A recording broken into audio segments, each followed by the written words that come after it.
You know, it wouldn't be bad. You know, I never did play SW Tour more than like I don't know 3 weeks or something, and I liked it, but I didn't think it was a good game, and I don't like EA or BioWare at all. I don't. I mean, there's really, I can't think of a BioWare game I can stand, frankly. So, uh, like this whole thing about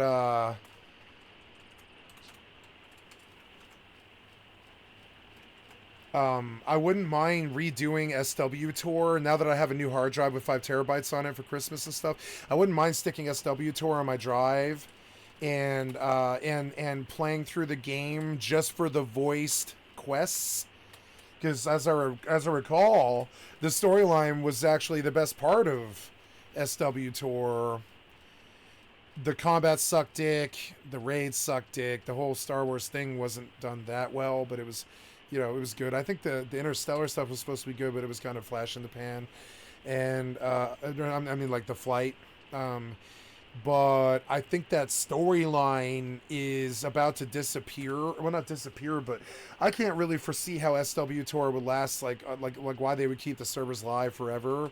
I think they should just start selling it as a single player experience now, just like Fallout 76. 76 is actually really popular though. 76 doesn't qualify for that, but SW Tour does.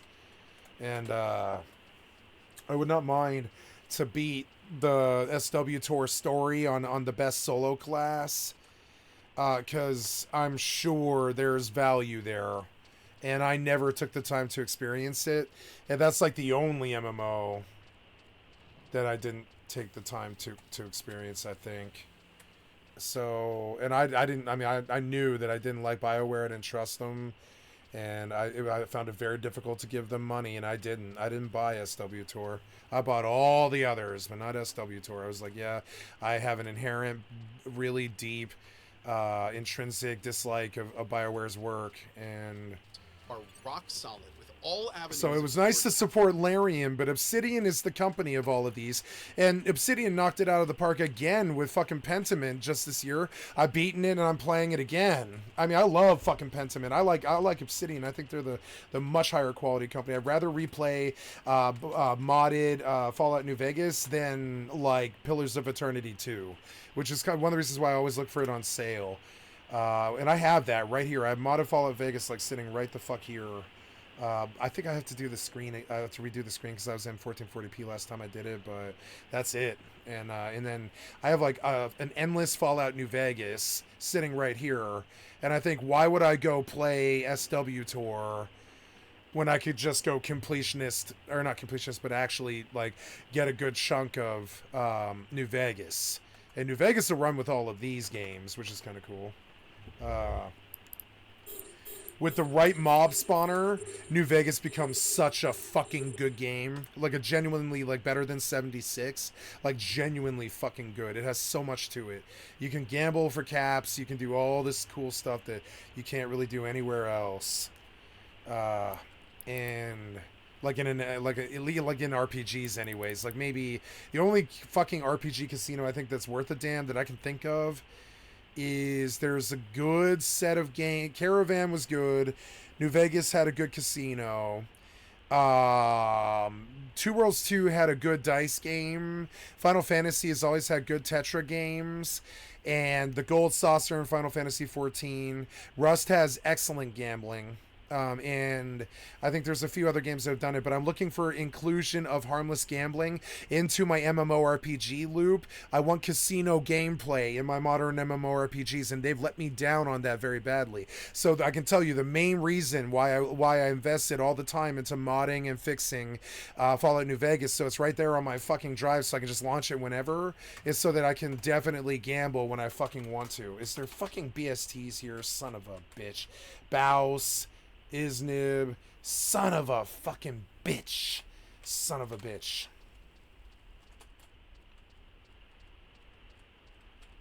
Someone's in there already? No. Wait, yeah? No. No one's in here right now? I will snag it if nobody's taking it. If you guys are just standing here, I'm fucking taking this. I don't care. I will not take long. If I got the right macros, yeah. But, oh no, the gear though. The gear shit. I don't know. Mog wardrobe for yeah. What is it? It's lizard jerkin. No, I'm okay. But yeah, that won't do. That'll do though. All the rest of it, yeah. I mean, I don't really plan on tanking, so. Yep, most of it'll be fine. Most of it'll be fine. Yeah, most of it. That won't be good. So we'll put a beast whistle. And the hope ring is actually probably more. Well, I don't know. Like I don't. Yeah, the hope ring is definitely the play on this. Yeah. So there's the gear. If they aren't gonna move, I will. They're waiting for somebody or something. I'm just going. I don't care. They examined me, but no one said anything. Would it screw anyone if I entered? Are you guys waiting?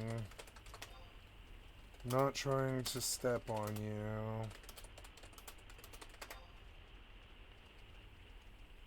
Okay. Good luck, friend.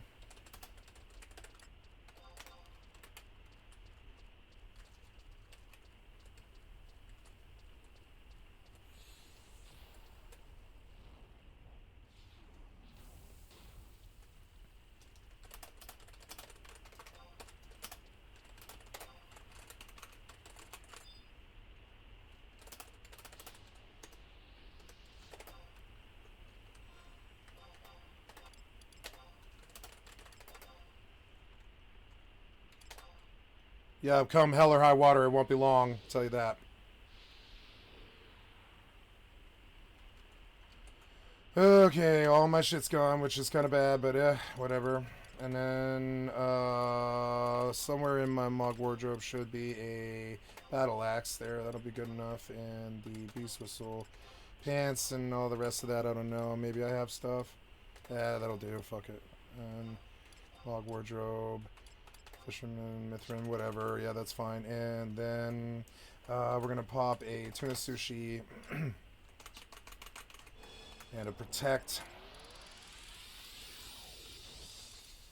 Whatever. Protectra. Aqua Veil.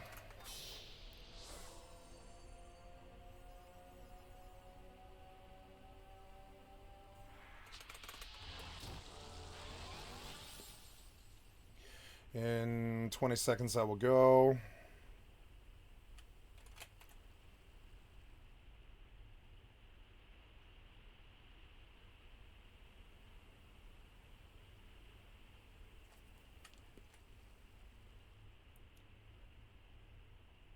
Emote.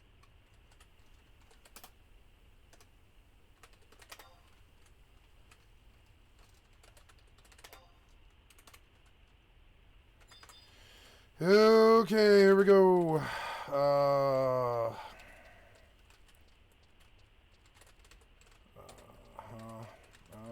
here we go.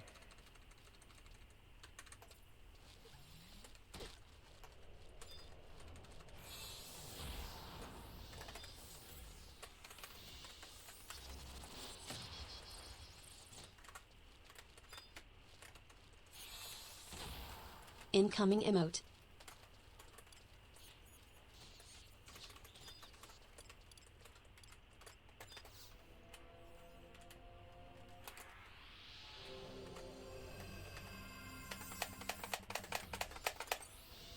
The asteroid is depleted. Incoming emote.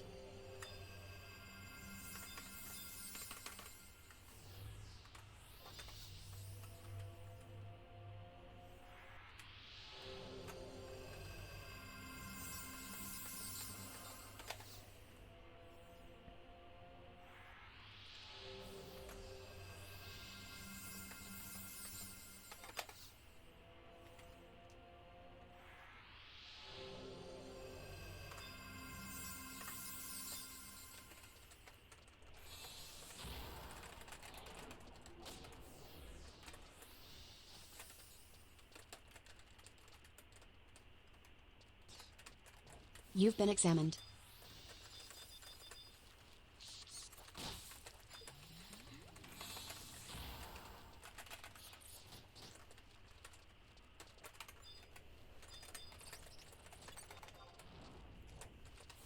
You've been examined. I screwed it up because they made me nervous, but that's all right.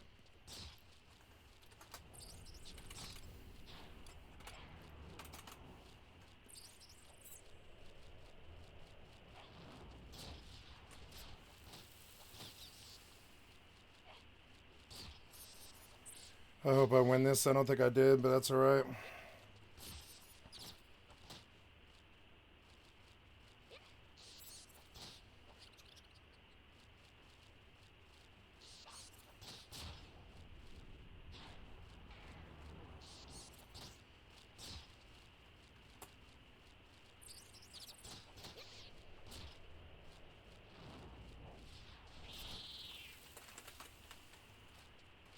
How long is the poison? 20 seconds, son of a bitch. Oh well.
So boring.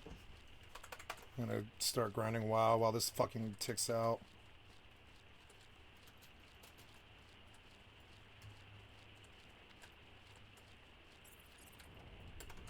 There we go.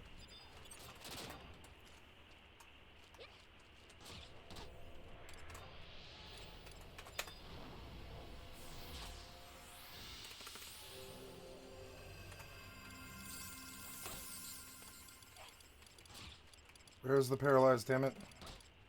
Paralyzed, I need it. Okay.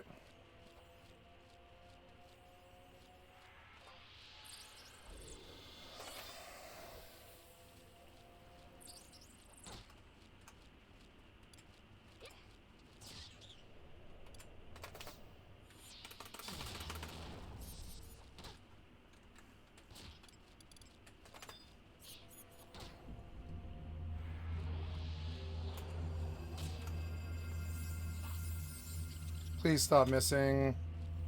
You have like accuracy food and everything. I'm gonna have to recharm. It's so annoying. Come on, man. Keep hitting him. Oh no, the drain. Fucking son of a bitch, dude. So annoying.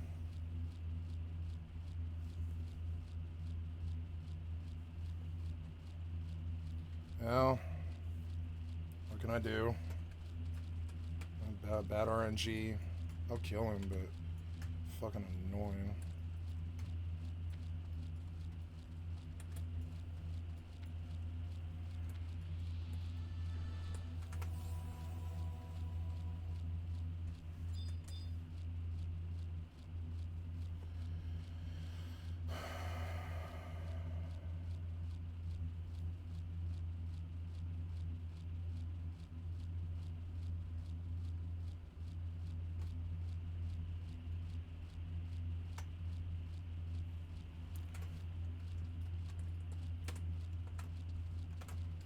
Annoying.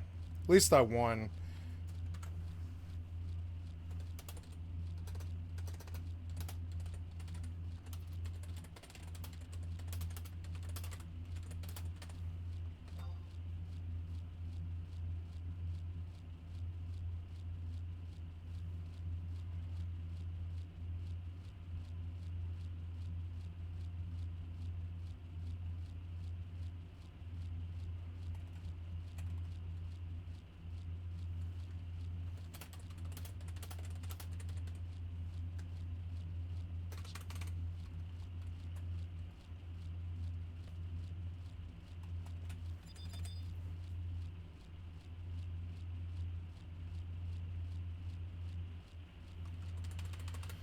Alright, you.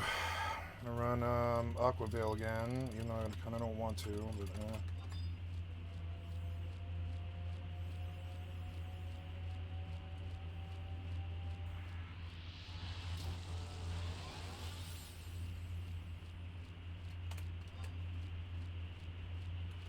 fucking forever.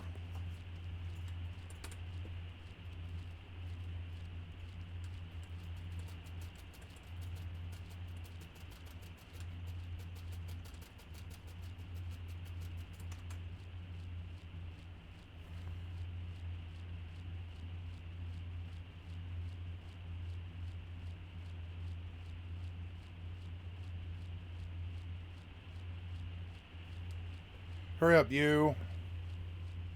I mean, there's really no reason sitting now.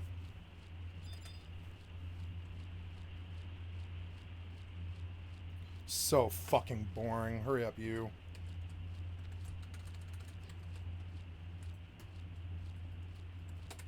Hate it when people are waiting. I shouldn't have come during prime time.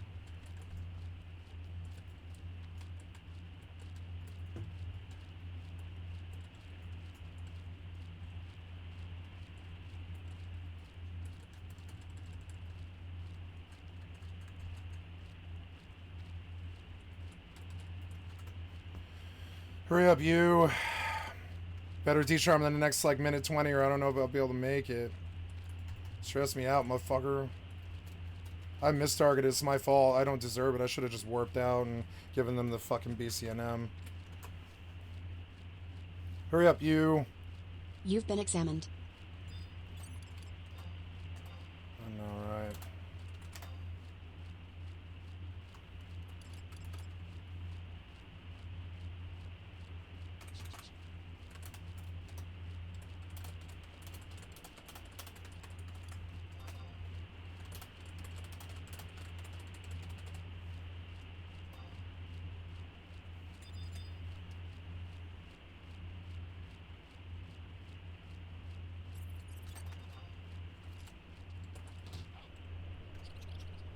Fuck.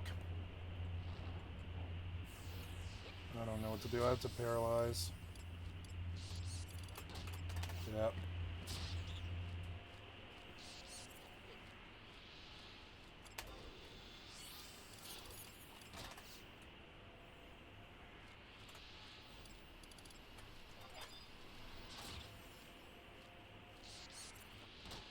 The asteroid is depleted.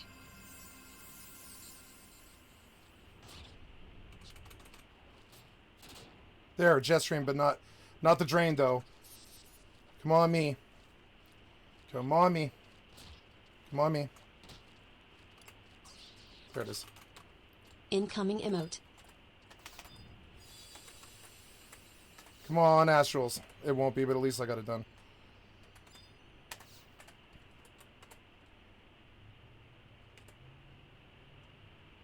Nope.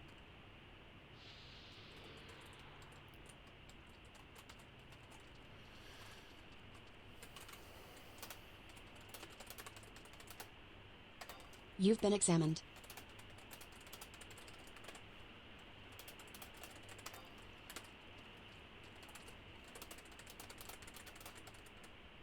Incoming emote.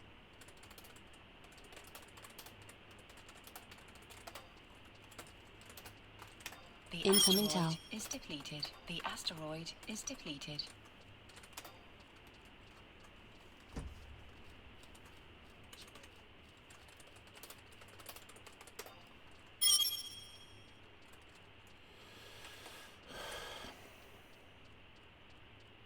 Incoming towel.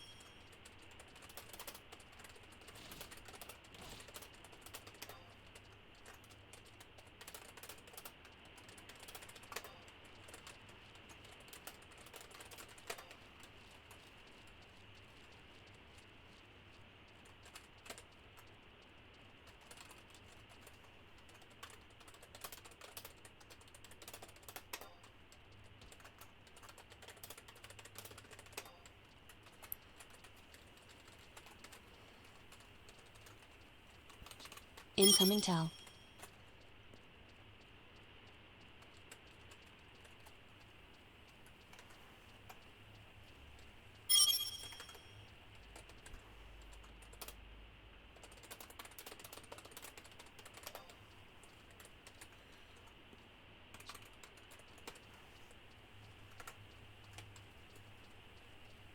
Incoming towel.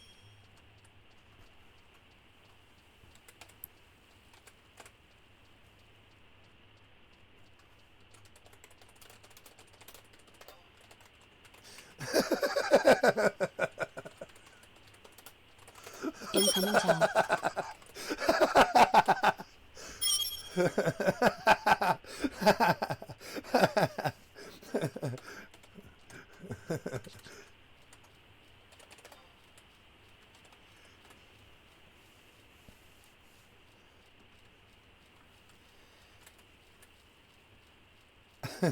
Incoming towel.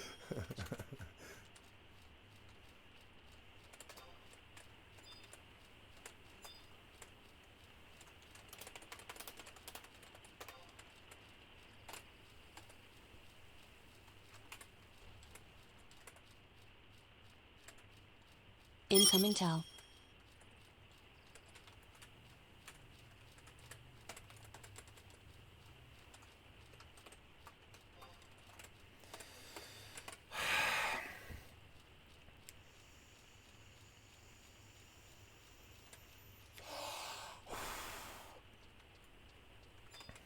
Incoming towel.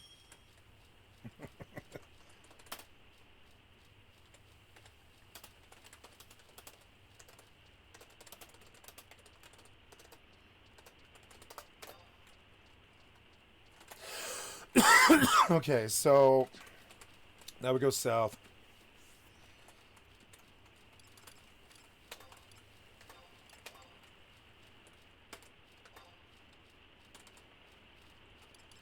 Fix my gear. I don't want to do that again, not while there's people there. Fucking stressed me out. And it was not like the vibe I was looking for. Just try to do peaceful run and not worry about all the stress of dying in front of people.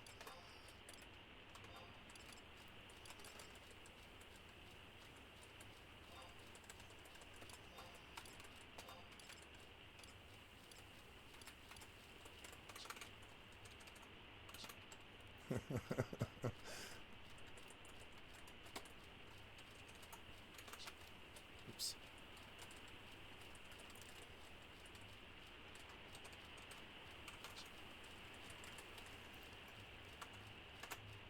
Countless times to make sure that you can do everything you want to. When every piece of that puzzle falls into place, that creates a veneer that we're not used to seeing here. I'll never forget during one of the panels from Hell when they mentioned that kind of almost casually, which is so wild, but they said, you know, based on your feedback and early access, We've decided to completely change the UI of our game and how it's presented to the player. They had their vision of what they thought was best in their game. Oh, wait, I'm going north. And then Oops. thanks to their early access, most importantly, thanks to their approach of what early access is, we saw them just keep adding user feedback, and then eventually it completely transformed. And you look at what we got from release and compare it to what we got on the day one of early access, and that shows you exactly what Larian did with their early access. They utilized it. It was a tool to make their game better.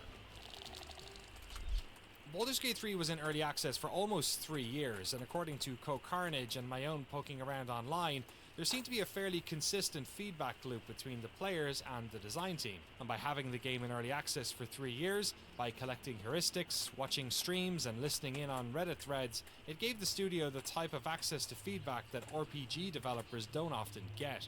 And of course, this wasn't their first rodeo. Divinity Original Sin 2 had an early access window also. But how about the audience? Co has been live streaming to CRPG fans for a couple of years now, so I wanted to know when this transition happened. When did Baldur's Gate 3 stop being just popular with hardcore CRPG fans and break out into this wider...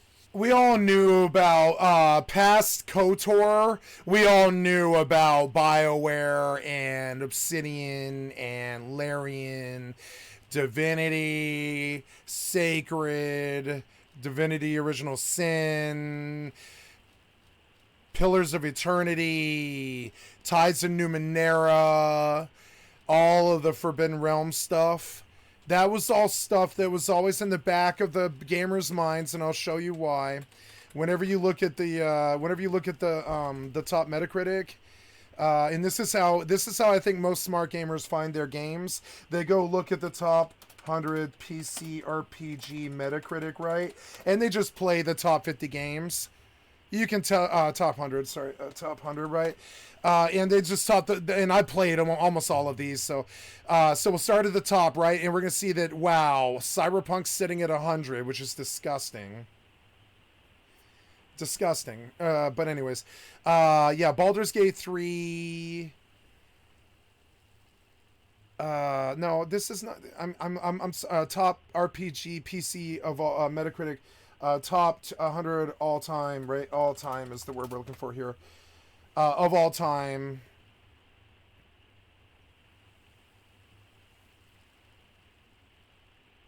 Best of Games RPG, right? From Metacritic, right? You're going to see like the top 50, and they don't make such an easy list anymore. The list used to be easier, and Disco Elysium sat at the top of it, where it does belong.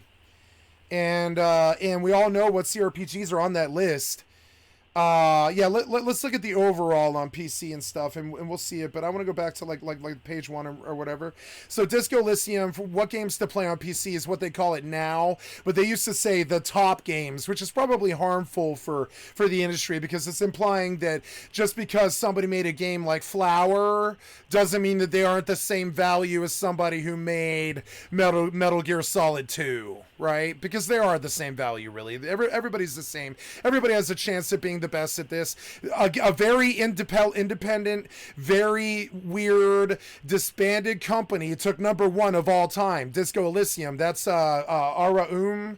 They're gone. They're gone. So on top of it, we got an empty slot at the top where the top company of all time, they're gone. It plays like baseball did in the fucking 50s. I love video games. I could talk about it all day. I love this shit. It reminds me of talking about the story of Babe Ruth, right? This shit is like Babe Ruth. The #1, the big slugger, the #1 of all time is a defunct company, which I think is so funny. It's like a sports team that isn't there anymore. The top team of all time, they're not there anymore. And so, and their Super Bowl winning game is available, and you can relive it for the rest of your life. And it is the best RPG ever made, in my opinion. It just is. It's the most brilliantly written game ever written. It just is. It has so many beautiful things to it. The voices are beautiful. The music's beautiful. The writing's beautiful. All of it. And so, and I didn't want to get caught on Disco Elysium, but this is also a defunct winner. So then we default to the BioShock remaster, I assume. What they really mean by BioShock BioShock is BioShock Remaster, and that I own this game on Epic, and I did beat the BioShock series all last year. I beat BioShock 1, BioShock 2, and BioShock 3 in a 7-week period right around Halloween, when I also beat Alien Isolation on hard, first time I'd ever played it, and second time I'd ever played it, and then but I didn't beat the game the first time, and then the second time, and then the second time I ever played Resident Evil 7 Biohazard. I own it on PS4, but I didn't play it the same way I own the other game I mentioned, Alien Isolation, on PS4 as well, but I didn't play them on the PS4 because I didn't have good 3D binaural sound for the PS4. So I didn't play those games because those are sound binaural games, right? So then I came back last year and I beat BioShock on stream when they made them available on Epic for free. And the orange box should sit in the number 3 slot. That's Half-Life 2. These are, however, this is sort of unfortunate because the third and the fourth roll, look at how funky this is, right? The number 1 slot, the company isn't there anymore. The second game is better remastered, and it's just fine. But I don't think BioShock is the greatest game ever made. Not by far. Not even in the top 10. The orange box is good, but it's... I'm sorry, Half-Life 2 is good, but the orange box is Half-Life 2, and it should take up all these slots. Half-Life 2 and Half-Life are the top shooters ever made, and they should sit in the top 5, but they shouldn't take any more slots than the orange box. Or I don't know how that's fair to Valve, however. I really don't know. I think they are separate games, so I don't know. That's not fair to Valve. I don't think the orange box should be here. I think it should just be Half-Life and Half-Life 2. Grand Theft Auto 5 is the number 6 game of all time. Sure, but I thought San Andreas was a better game.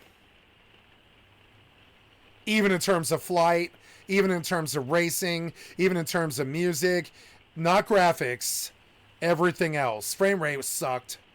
Sucked, and so did the combat. Combat sucked just like Grand Theft Auto 5. 5 had better combat. But combat in Grand Theft Auto is terrible in general. It's all auto-click shit bullshit. So Baldur's Gate 3... and here we go. This is why, right here is your answer, why we came back to this list, right? In the number 8 spot of all time, which used to be number 1 before Disco Elysium, Baldur's Gate 2 was knocked out of the out of the stratosphere after being there. It was number 1. Baldur's Gate 2 sat number 1. Shadows of Am sat number 1 of, so Baldur's Gate 2 sat number 1 of all time for a long, long time. Now it's been dethroned by Disco Elysium, which is right and proper. Disco Elysium was a far, far superior game to Baldur's Gate 2 in every single way, except for combat. That's it. Combat in Baldur's Gate 2 is good for CRPGs, but I don't like CRPG combat. I didn't like Baldur's Gate 3 combat. I don't like Baldur's Gate 2 combat. Disco Elysium I like because they didn't waste my time with it, frankly. I don't like CRPG combat. It's not fast. It's not responsive. Even like Diablo 2. Diablo 2 has better combat than Baldur's Gate 2, and that's why I rather play Diablo 2 than Baldur's Gate 2. I'm a combat guy, so I look for combat in games, and no, I don't believe the combat in Baldur's Gate 2 is good. I thought the combat in Neverwinter Nights 1 was good, and Neverwinter Nights 2. I have Neverwinter Nights 2 on my desktop, and I could play it.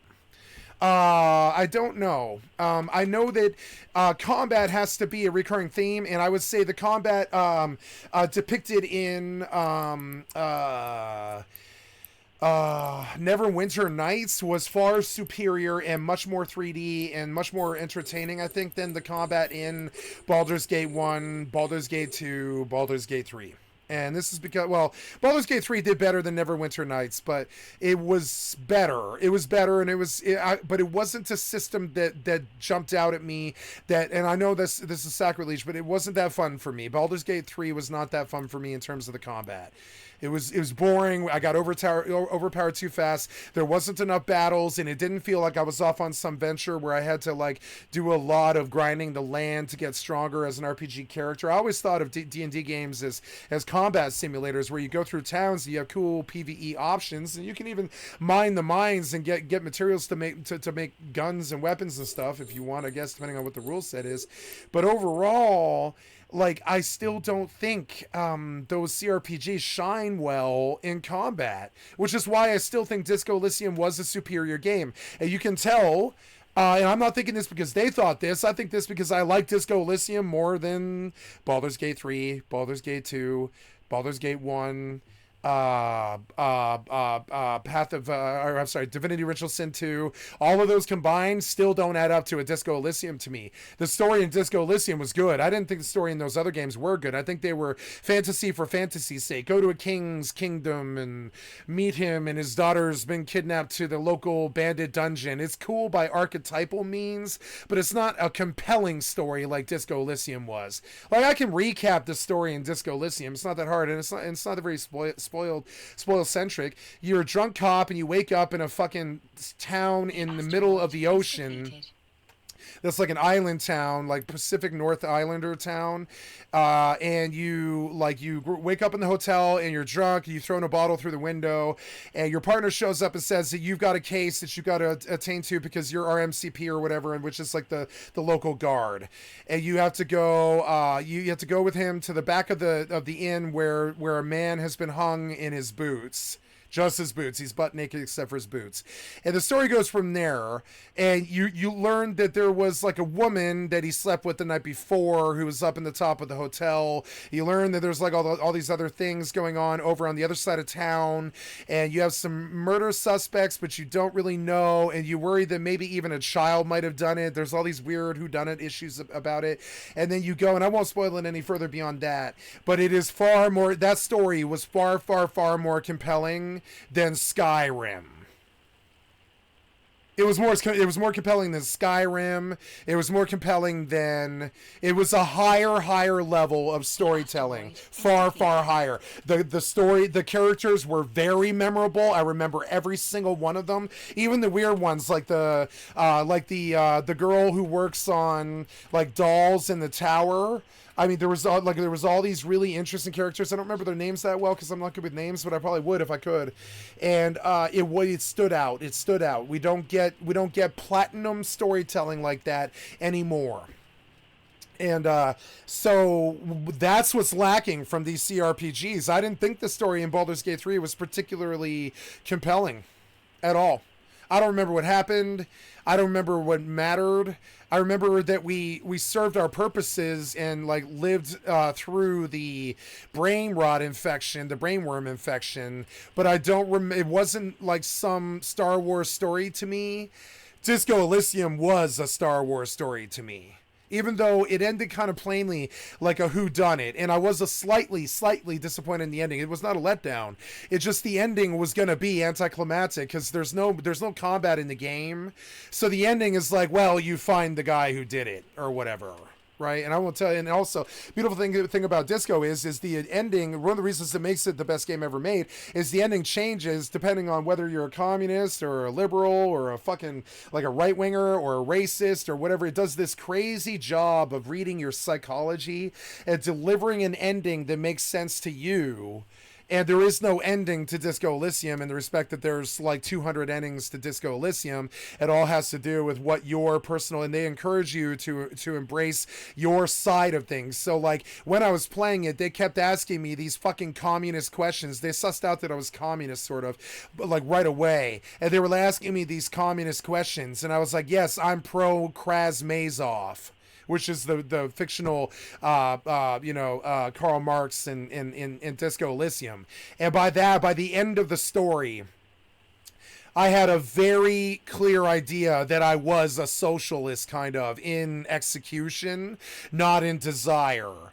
And this was something that Disco Elysium did for me that no other game has ever even come close to, which was like help me understand something fundamentally powerful about my personality.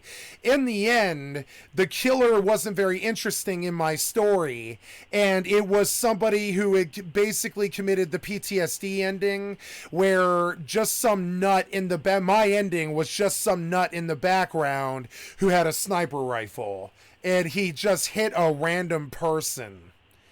And this was a weird delineation. That's the ending that I got. You know, I shit you not. I go to the bell tower across the sea, across the Sound. Think San Francisco Sound in a Pacific. Like, I'll spoil my ending because there's so many endings that it doesn't really ruin the game to spoil my ending. That's one of the things that makes Disco Elysium the greatest game ever made. And so I'll spoil my ending. So because I didn't pick a side, and because I backed both sides, and because I had friends on both sides, and because I wouldn't pick a side, and because I was chaotic neutral, and I wouldn't be invested, and I had no problem with the fat man ripping off the workers, and I had no problem with the workers ripping off the fat man, and I had no problem with the rich lady backing the fucking corpos, and I had no problem with the corpos getting the corrupt asshole fat man out of there. I had no side in it. I had no investment in it, and the game I believe the developer was irked by this, but they had to cover this ending. And when I took no stance, and I took the socialist cop and artist cop and drinking drug addict cop who had friends with no enemies ever and was good at combat if he needed to be, but never voluntarily took combat, and combat was not in Disco Elysium anyways. So it didn't really. There's like 2 fights in Disco Elysium, so. The ending was disappointing to me because some wacko, it reminded me of an old fucking episode that I really, really love from a wonderful show called Wired in the Blood, where my favorite show with my favorite profiler, he goes up against a random beltway sniper who's using a deck of cards, and he's like flopping out the deck, dropping a card on the crime scene, and then picking a fucking person in the scene based off what the card was. And this made him impossible to track. Impossible. There was no pattern. There was no, oh, there's a black person, I dislike them, or something like that, or any weird thing. I don't dislike black people. Please don't misconstrue that. So it's just like, there was no racial, like, I'm trying to just use random, like reasons for MOs for murders, right? There was no racial, there was no gender bias, there was no class bias or whatever. He was taking cards out of the deck that he was fanning out and just dropping a card on the ground and shooting someone on random based off what the demographic was on the card. And this was like so hard for the police and the detective and the profiler on the case. And I think this kind of RNG is harmful. It's something you could kind of program AI to do technically. It's like really harmful AI, I think. And so, AI could be harmful with this, like murders and stuff like that. And so, so Disco covered my ending, but it felt copped out because my playthrough felt copped out. I did not pick a side because I never would in real life. I wouldn't back the Republicans and I wouldn't back the Democrats. I wouldn't back the working party. I agreed with them and I rolled with them. I drank with them and I got high with them and I loved them and I fucked their women and in the hotel room, and I did all the stuff with the lower class and all this. And then I went to the upper class and I commiserated and I educatedly, or whatever you want, like intelligently spoke with in an educated way, spoke with the specialist lady who was representing the corpo interest in the whole entire thing. And she liked me because I was born rich when in real life, and I have a rich person snobs mentality when it comes to the plight of the working man. Because if you want the life of a working man, you shouldn't complain about the problems that come along with it. That's how I've always viewed it. The same as rich people. If you want to be rich, you shouldn't complain about the problems that come with it, so like fame and cloud and all the shit that crazy people do for all that stupid shit. So the ending was difficult for the developer to design for a personality like mine, but in their credit, they did it in a way where I don't think any other games ever bothered. I don't think any other story games actually tried to represent me and my weird personality, but this game did do it, and it broke the third wall for me, and it was revolutionary for me, and it does put it at the top of the list. And I love Disco Elysium. It's hard for me to pull this list without going on an hour-long rant about Disco Elysium, because Skyrim was not this good, BioShock was not this good. Half-Life 2 was not this good. Baldur's Gate was not this good. None of these games were even remotely close to good like this. I would say that maybe Grand Theft Auto 5 has the depth of a Disco Elysium. Of all the games on the list here, there was a story in Grand Theft Auto 5, there was combat, there was flight. It's essentially a single or even multiplayer MMO. So yeah, I guess it kind of steps on the same level as Disco. I would put Grand Theft Auto 5 on number 2, but even then, the story in Grand Theft Auto 5 is pale in comparison to Disco Elysium if you want it. If you play it over and over and over again, Disco Elysium has such a good fucking meaty story that goes on forever and is full voice and is read to you like some kind of graphical novel, which is what I always thought they should have done to manga but never really did. It's like playing a manga. It's exactly like playing a manga. It's the closest thing I've ever had to it's like an open-ended choose your own adventure manga that has no limit on what you could do. Now, I don't believe there's a violent ending in Disco Elysium because violence was a theme that I think they wanted to stay away from. But so I don't believe you can kill every character that you can come across or fuck every character that you can come across. And I think this is something that you can mod into a Skyrim and have better luck with, which makes Skyrim kind of a better game if it's modded. Disco is vanilla with no mods, and it conquered all of them. So we tend to love it. We tend to love them.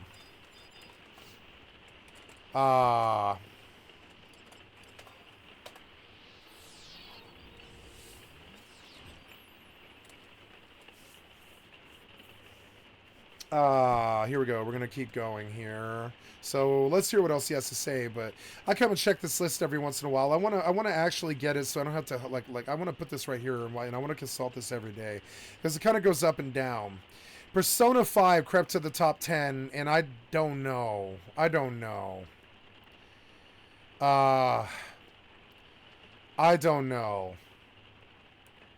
Maybe. I don't think Grim Fandango is a top 20 game. Oblivion belongs there. Yeah, I would not mind replaying Oblivion like in vanilla. But no, I don't know about vanilla. It would be nice to have more spells, but I don't know. The Oblivion spells are good enough, I suppose. It's, it is what it is.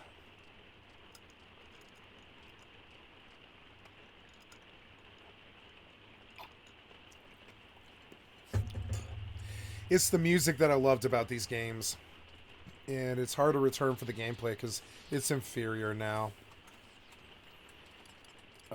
So, Beetle Earring...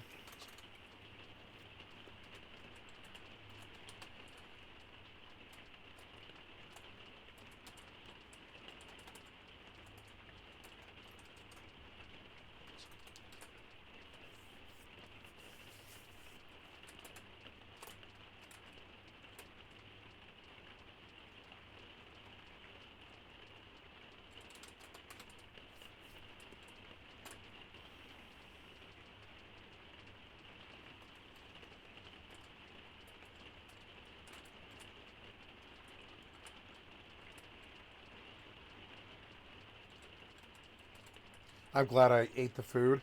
I might have missed the charm and lost the run. That's a stressful little run, and I did great, and I had an audience of like 7 people, and I still did it. I still did it great. But they were pressuring me, too. They were like cheering me and shit. Audience. I feel like this has to be mentioned. Whoever at Larian decided that really shining a spotlight on the bear scene... Ooh, what do Whoever you sell? decided that should happen should get a marketing award. Sugar Let me tell you daddies, why. Of course, Sandals, we can laugh about it. It's hilarious.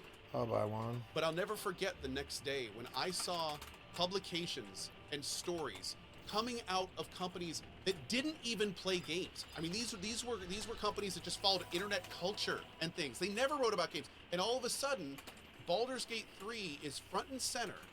And then, sure, it gets through the fact that the bear love, if you want to, But then you see at the bottom of these articles, this is one of the first times in RPG will let you do whatever you want and go wherever you want. And all of a sudden we see all these organic tendrils going out, and then all of a sudden you see all these people that are talking about it that never would have normally. The amount of people in my chat room that had said, I don't normally like CRPGs, but I love Baldur's Gate. The beautiful thing about Baldur's asteroid Gate is depleted. even with its incredible veneer, beautiful presentation, amazing voice acting, amazing mocapping, and an incredible cast of characters, at its heart, it's still a deep, rich, story-based, mechanically deep RPG game. And a lot of times these games are seen as pretty risky. As somebody who invests in games myself, especially more recently, these are games that take a long time to make. They take a lot of effort, and to put it bluntly, a lot of times they don't have that payoff. So my big hope with Baldur's Gate 3, and I've already seen it happen, is that it brings in new players that may have not normally been exposed to just how special these games can be. I have already talked to thousands of people at this point that have asked me, hey, I played Baldur's Gate 3, I loved it. What do I play next? What else is there? And I'm really hoping that this kind Divinity of Original Sin 2, Pillars of Eternity, Deadfire 2, and Divinity Original Sin, company, Owlcat, Pillars of Eternity 1. 40K Rogue Trader coming out at the end of this month. Rogue Trader, the huh? first CRPG we've ever seen in the Warhammer 40K universe. Oh wow, Just, Rogue Trader, huh? Last week, Josh Sawyer of Obsidian was jokingly saying that if Phil gave him $120 million, he'd make Pillars of Eternity 3. So of course I was like, do it! Do it. Okay, quick sidebar. We're going to talk about the marketing in just a second, but first, I want to explore something that Coach just mentioned there. He said that Baldur's Gate 3 appealed to folks who had never really played CRPGs, and I'm wondering if a lot of these people are starved BioWare fans. From 2007 to 2013, we had a massive surge in popularity. BioWare let for us playing down. games.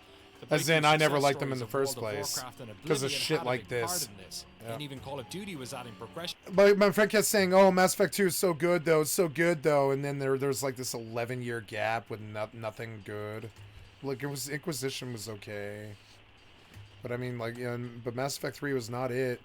And and then they just let him hang for like 12 years, and my shaken faith is not, unjustified.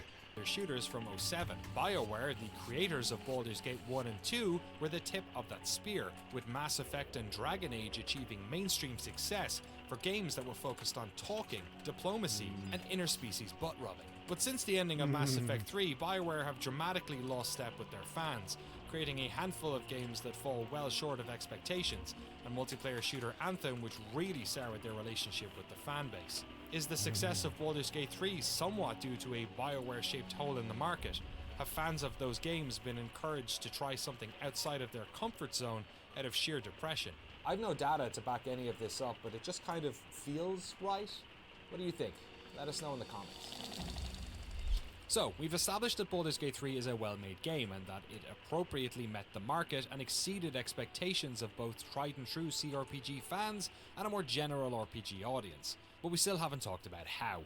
To answer some of these more nuanced questions, I got in contact with Larian's director of publishing, Michael Dowse. I couldn't interview Michael remotely, but he very kindly responded to an email I sent the night before he was going on a well-earned vacation. Michael works out of Larian's Dublin office, but he himself is English. So, to get a character-appropriate voice for his email, I stuck 20 of my best English friends' names on a list and rolled for it. First, I asked Michael, what were the commercial expectations going into launch? The sales for BG3 are within my expected projections, but it's very important to understand that these projections are foundationally defined by support from our core audience and what we learn about who they are. There's no retail release. We didn't sim ship across platforms. A number of commercially questionable decisions were made confidentially thanks, in no small part, to what we understand about our core community as a sort of microcosm of a much broader community. BG3 appeals to people who thought they'd like it and people who thought they'd never like it. Why that is probably the subject for a talk sometime. Baldur's Gate 3 is a game for people who like RPGs. So why do you think it sold so well? Is there a wider market for CRPGs than we thought? Has the popularity of D&D got anything to do with it? We never use the term CRPG in our campaigns for a reason. It plays very well on a PlayStation 5. DOS2 plays extremely well on an iPad Pro. These are no longer computer RPGs. If you consider CRPG to mean classic RPG, I promise you that BG3 is not a classic RPG, but a modern RPG. It has a lot of depth, but it's doing things most RPGs aren't able to do. The latter is a big reason for its perceived success. Every time we release a CRPG, we know that the CRPG audience grows. The only reason, at least on the industry side, that people think the audience is small is because there isn't a big enough pool of data to pull from. How well should BG3 do? Well, what other CRPG with AAA production values are you going to look at to project from? It's a blessing and a curse. Don't get me wrong, it's very much 99.99% a blessing, but academically, the lack of substantiation, even internally, can create complex problems that require complex solutions. Colourful mathematics. Was there a single point in the marketing where you noticed Baldur's Gate 3 gaining momentum? As with any game, the distance between announcement and release generally defines the momentum. You probably want me to say the bear, but if you've played BG3, you probably know that there are many, many moments in the game that make you go, what the fuck? It could have been any one of those. This one in particular was chosen because it worked in the presentation flow of the press preview event, which happened to be at the right moment for marketing to get a little broader. The truth is, it's the core audience who help present and propel the game to the broader audience. They are the custodians of our content, to a degree. We do our thing as well, but the world decided together that it was time to start looking at what BG3 is in its final form. Probably helps that we did a press preview event, but this is the boring part of the answer. I've got a Mind Flayer in my run, while my entire party stared at me in disgust. I don't know if that would have got us banned on TikTok, but it would have had the same effect.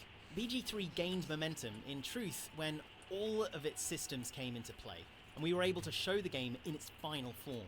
If we'd isolated the bear without the rest of what was shown, which was a lot, it would have just been a week-long meme at best. And how important do you think the time in early access was for marketing the game?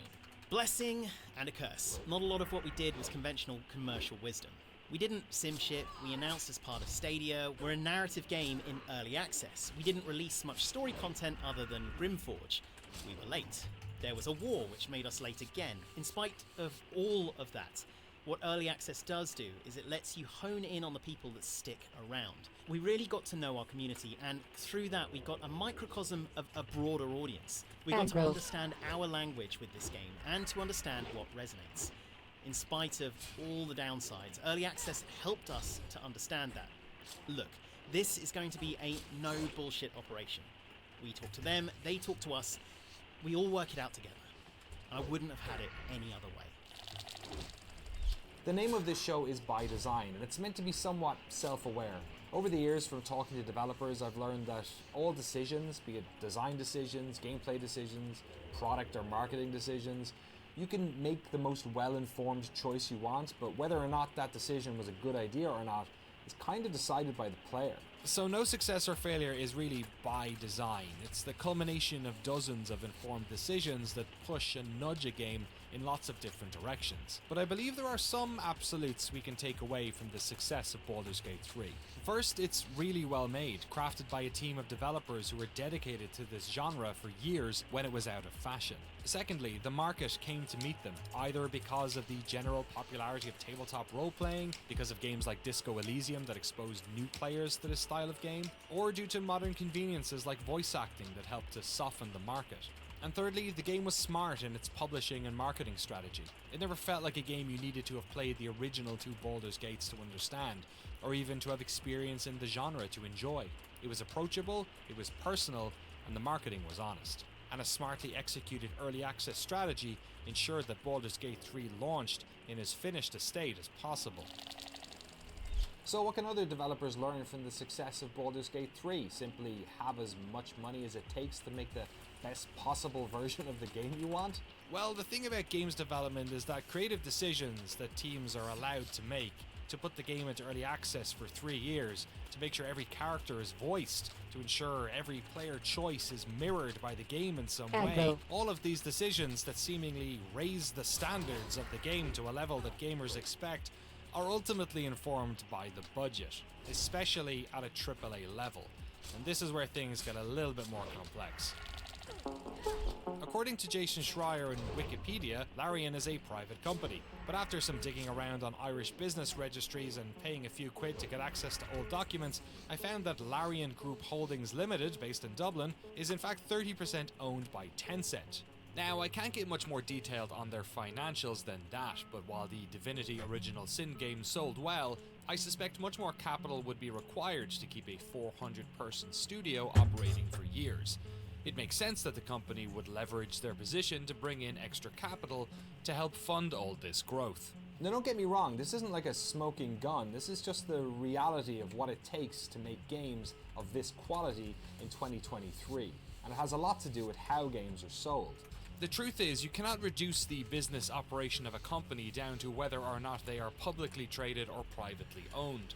Privately owned companies can have debtors, and publicly traded companies can have majority ownership.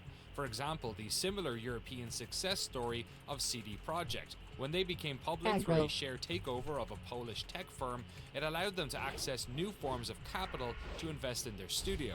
In the 2008 words of Adam Kaczynski, the immediate financing we obtained through the deal will allow us to pursue our operational goals in troubled times. The troubled times he's talking about were the financial crash of 2008, and the operational goals was funding their breakthrough hit, The Witcher 3. Good financial planning can lead to good games, but bad financial planning rarely does. As the worlds of big tech and games have converged over the past few years, we've seen much more investment from private equity or venture capital firms into the world of gaming. I mean, I'm literally being paid by a venture capital firm to produce this series. And part of the reason for this is that successful games can come from both small teams and large teams, but both of these are usually in need of some funding. Games, for the most part, don't make any money until they're finished and released. This creates a massive financial burden on the part of the creator to fund the entire production of the product until they can make any money back. Even the time it takes to make AAA games in this modern era is something that is exponentially longer than what they had to deal with back in the day. Just the level of capital investment required is simply out of reach for most. Making games at this scale and level of quality requires smart business planning. And while Baldur's Gate 3 was likely not financed from the CEO's savings account, it is the CEO's vision that made this game possible. Sven and the many others who have been part of Larian's journey throughout the many layers of CRPG hell they've scrambled through have done what they've done with a clear artistic goal in mind: to make the AAA CRPG of their dreams. Along that path, they've learned valuable lessons in business about the type of creative and financial independence they value. They learned how to expand their business in ways that benefited the development of the game, reducing crunch and expanding the knowledge base of the team. And more importantly, they learned how to make the type of complex, high-quality game that we get to enjoy in Baldur's Gate 3. Making games is incredibly difficult. Some publishers love to nickel and dime gamers, absolutely. Are some developers less interested in innovation than others? Of course. But we shouldn't reduce the success of games like Baldur's Gate 3 down to these personal values or platitudes, especially when the reality is a much greater story over decades. It's the byproduct of a lot of toil and craft. A studio with a laser-sharp focus working within their core competency, using early access to refine that experience, and then marketing that game to a much wider audience. An audience of gamers who were starving for an RPG experience with more meat on its bones. And hey, sure, you could also fuck the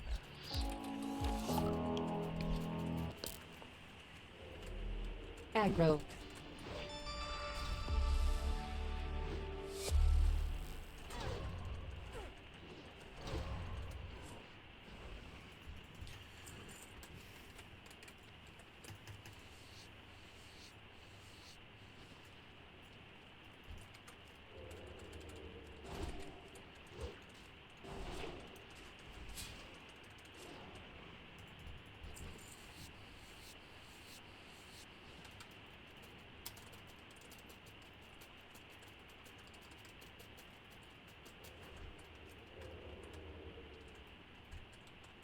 The asteroid is depleted.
Aggro.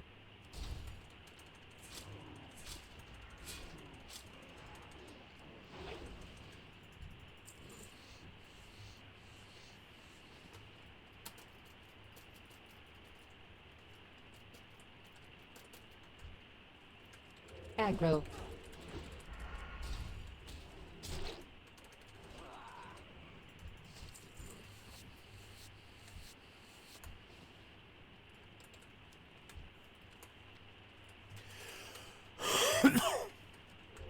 Aggro.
The asteroid is depleted.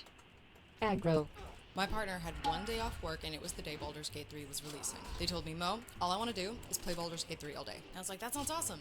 Let's stream it so we can be a little productive. And this game quickly became a problem. I was hyperfixating and sweating, Aggro. thinking about how long I had been playing it and how much I was enjoying it. So I gave myself one last night to play it. I gave Matt a kiss goodnight. I said I would be up in a bit. And then I proceeded to play Baldur's Gate until the sun came up. I got a lot of TikTok comments. It's like, oh, look at the way that they're lovingly holding them. But my mic was off, right? I was just wondering if you could give me a reenactment of you finding me after my all-night Baldur's Gate binge. Oh, you dumb sack of shit. It's very funny. It's very funny. It's supposed to be fucking dummy. Is this a behavior I am proud of and trying to encourage?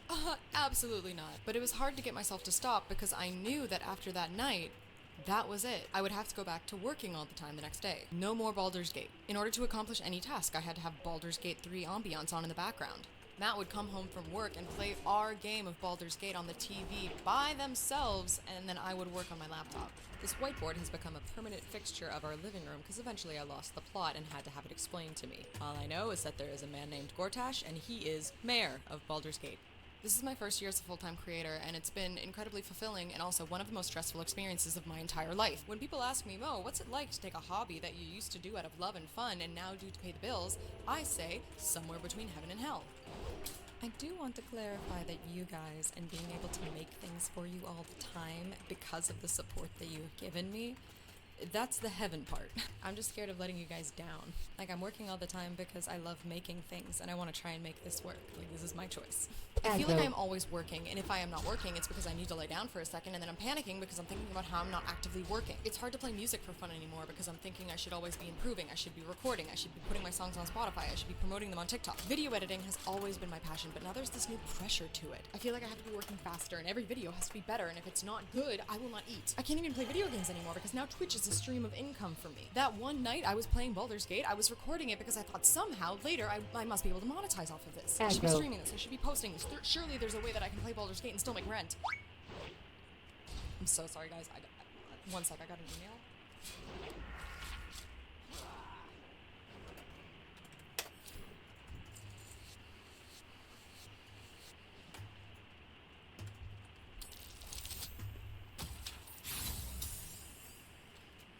I love Baldur's Gate so much, dude. I don't know if I've ever played a game that has satisfied me so much with its mechanics, but still felt like a living, breathing world. It's so high fantasy and takes itself so seriously, but still manages to make me laugh. I love that it feels like the most accessible way I've ever played D&D. Like, all the spells are icon art. They're separated by color. If I can't do something, it just fades to gray. I can't click on it, and I don't feel overloaded or overwhelmed by all the information. Like, I can look at things one thing at a time, and all the important stuff is bolded. I love that if your character faces consequences, it still rewards you as a player. Like, I did a bar crawl of all the jails I could would get sent to, because there's always a fun little escape room in there for you. Last time Matt was playing our game, they pissed off a genie and it turned him into cheese. He was just so goofy, he was just rolling around as cheese, but the cheese had like a special power. I love that you can turn on turn-based mode at any time. Like if I find myself in a sticky situation, I don't have to panic, I can go into bullet time and think, okay, how are we getting out of this one? I love how the battles can either feel like a fight or a puzzle. Like it allows me to be strategic or creative if I wanted to be. I love how the conversations feel like conversations and not just like a predictable BuzzFeed quiz. And there are so many dialogue options. Like not just the ones at face value. Like you get special dialogue options based on your class, your background. If you play a tiefling, other tieflings will bring up the fact that you're a tiefling and talk to you like you're a tiefling. Step back. Go join the other tieflings. Aggro. This is, I am a druid first and a tiefling second, so not, hold up. Hold on. They not only considered tiefling specific options and druid specific answers. This is an answer for if you are both a druid and a tiefling. And that's not even including speak with dead, speak with animals. To put it into perspective, while I was editing this, I found a YouTube video that had all of the Vampire Man's lines. Its runtime is over 9 hours long. One character has fully voice acted lines that when put together are over 9 hours long. I love how many different ways it seemingly lets you solve the exact same Aggro. problem. Here are some examples. I asked my viewers how they got through the Goblin Camp. For context, one of the first missions you're given is to go rescue this man Halsin in the middle of a Goblin camp. Goblins are chill with drow, so when Matt and I played, we disguised ourselves as drow so we could sneak in. During my all-nighter, I gathered all the goblins by playing a little ditty, and then carefully planned out an ambush so I could attack them all at once. A lot of other people also planned out an ambush by putting grease on the stairs, ice on the bridge, using a spell that locks all the doors. Someone fully sold out the good guy location so they could assassinate the leader once they were left alone. Someone was attempting to ambush everyone, but then got caught freeing a prisoner and had to fight their way out. Someone woke up the drunk goblins and then gave them more booze so they'd pass out again. And this person poisoned the punch bowl at the party. I did not even realize that was a thing you could do. Some people threw their enemies into the spider pit. Other people befriended the spiders and caused a spider uprising, including Luxy Games, who, wait, Luxy Games? One of Twitch's top female streamers, Luxy Games? Oh my god! No shot. I cannot believe the spider Aggro. for us. That's the best. This is the best game. Some people tried to charm all the goblins. Other people placed a bunch of oil barrels and then blew everything up. Some of these answers mentioned, oh, I brought Saza along. And I was like, wait, who the hell is Saza? And then I remembered Saza is this random goblin that you meet at the good guy camp for like 2 minutes. This person was playing with their partner who got arrested and then turned into a cat to go rescue them. I also got arrested. Aggro. Because I misclicked, but then I was like, wait, I got thrown in the dungeon. The place we're supposed to be rescuing Halsin from. So when I tell you, I reloaded that save so many times because I was so determined that the narrative was going to be that me and Halsin fought our way out of the dungeon together and met up with the rest of the party. I just love it when a plan comes together. In the playthrough you were going to see, I met a character named Priestess Gut. She gave me a sleeping potion, I pass out, I wake up in a dungeon in chains. However, when Brizzy Voices was in the exact same scenario, Brizzy Voices... Voice actress and content creator Anna Brisbane, Brizzy Voices. Why does it say drow, drink the potion? When she was in the exact same scenario, she was given the sleeping potion, but was playing a Aggro. drow. Apparently, sleeping potions do not work on drow, so Priestess Gut got mad and attacked her. What's the fucking problem? I drank your potion. What the fuck? But then someone else said they defeated Priestess Gut by dropping a Aggro. chandelier on her. And someone apparently seduced her and killed her in her bedroom. Some people sided with the goblins by accident. A lot of people sided with the goblins on purpose, which means there's an alternate timeline out there where the goblins are just hanging out in the good guy zone. And in my current playthrough, I got through the goblin camp by smearing shit on my face. I can't Aggro. believe you did it! You stupid idiot! Go on, mate. Enjoy the festivities. You earned it. And all of the goblins in the camp acknowledged that I had poo on my face. You look like you've been kissing a wolf's backside. Ugh. Knock on you. Looking good, you dunger. Who suits you? And what are you doing here with that stink on your face? That dung on your mug's making my eyes water. I would open up my menu, and there would be poo on my face, and flies buzzing around my head. I had a status effect, for the poo on my face. And I would like to remind you that that is just one mission. Oh, That is one one quest in the entire area of Act 1. And that's just the gameplay. Can we talk about like the characters and the story? I'm so invested in the plot and I love all these characters. And I originally wasn't even that interested in romancing them. I just find romancing in video games like kind of shallow. This is the opinion of a woman who has an entire page in her virtual bullet journal just dedicated to which gifts to give the Stardew Valley villagers, by the way. It just feels like, oh, you chose the obvious dialogue option. You Googled what gifts to give them. Achievement unlocked. You see a pair of tits. But the romance scenes I've seen are like way more than just fan service. It's such like a tender and intimate look into who this character is. Like you earn it by getting to know them as a person and you're rewarded with a moment of vulnerability with them. And it does consent so well, which I appreciate because I'm awkward as hell. Like every time it's about to escalate, it asks you, hey, do you want to keep going? And I have the option to say yes or no. May I have this done? Like I never feel trapped in a vulgar cutscene. I never feel uncomfortable, and I get a glimpse as to who this character is behind closed doors. I am controlling it. Maybe I'll break up with him. No, you wouldn't. And when I found out I was going to be making a video about Baldur's Gate, I asked people on Twitter, hey, when did you feel most immersed in Baldur's Gate? A lot of the answers were, oh, this story beat with this character.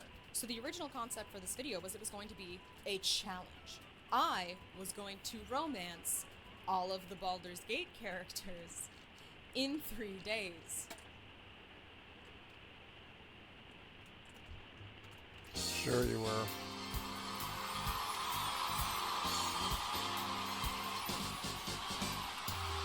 Welcome to Baldur's Date.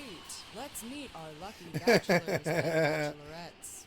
This is It's Will, good to see a feminine nerd. He is literally the Prince Charming archetype and makes I love me it. swoon every single time. I think you all are sleeping on him. Trust me, his camp clothes are just bad. It really looks like they just shrunk in the wash and he's wearing them anyway. However, they look great on my character because Yeah, it is she's a crop fucking top, tank beautiful, top, actually. and capri pants. She's so hot.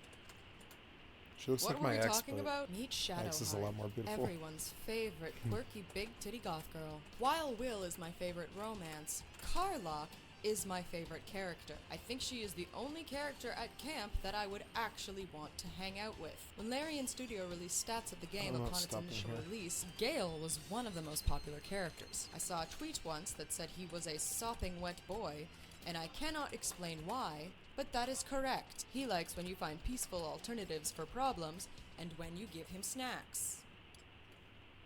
Spoiler-free snacks. This is Lizelle, your new GIF Yankee friend. who, in my Oh, mind, I have to are make just dragon riding sales, space frogs. huh? You'll win her heart if you're a bloodthirsty combatant, and show aggression and violence Oh, no. every I chance think I'll you be get, alright. especially towards those pesky mind flayers and the Absolute. That's it. That's all the companions. There is no one else. Just kidding, it is time for everyone's favorite cannibalistic heartthrob, Asterion. I know everyone on Earth is in love with this vampire. I cannot get past the fact that he is a gay man who hates me. Asterion likes if you let him drink your blood, are mean to humans, and have an appreciation for the finer things in life. What a list of green flags. Will I be romancing him one day? Absolutely. Shane was my... This is cute, but she kind of lost me here. It was good. I like the sub to your channel.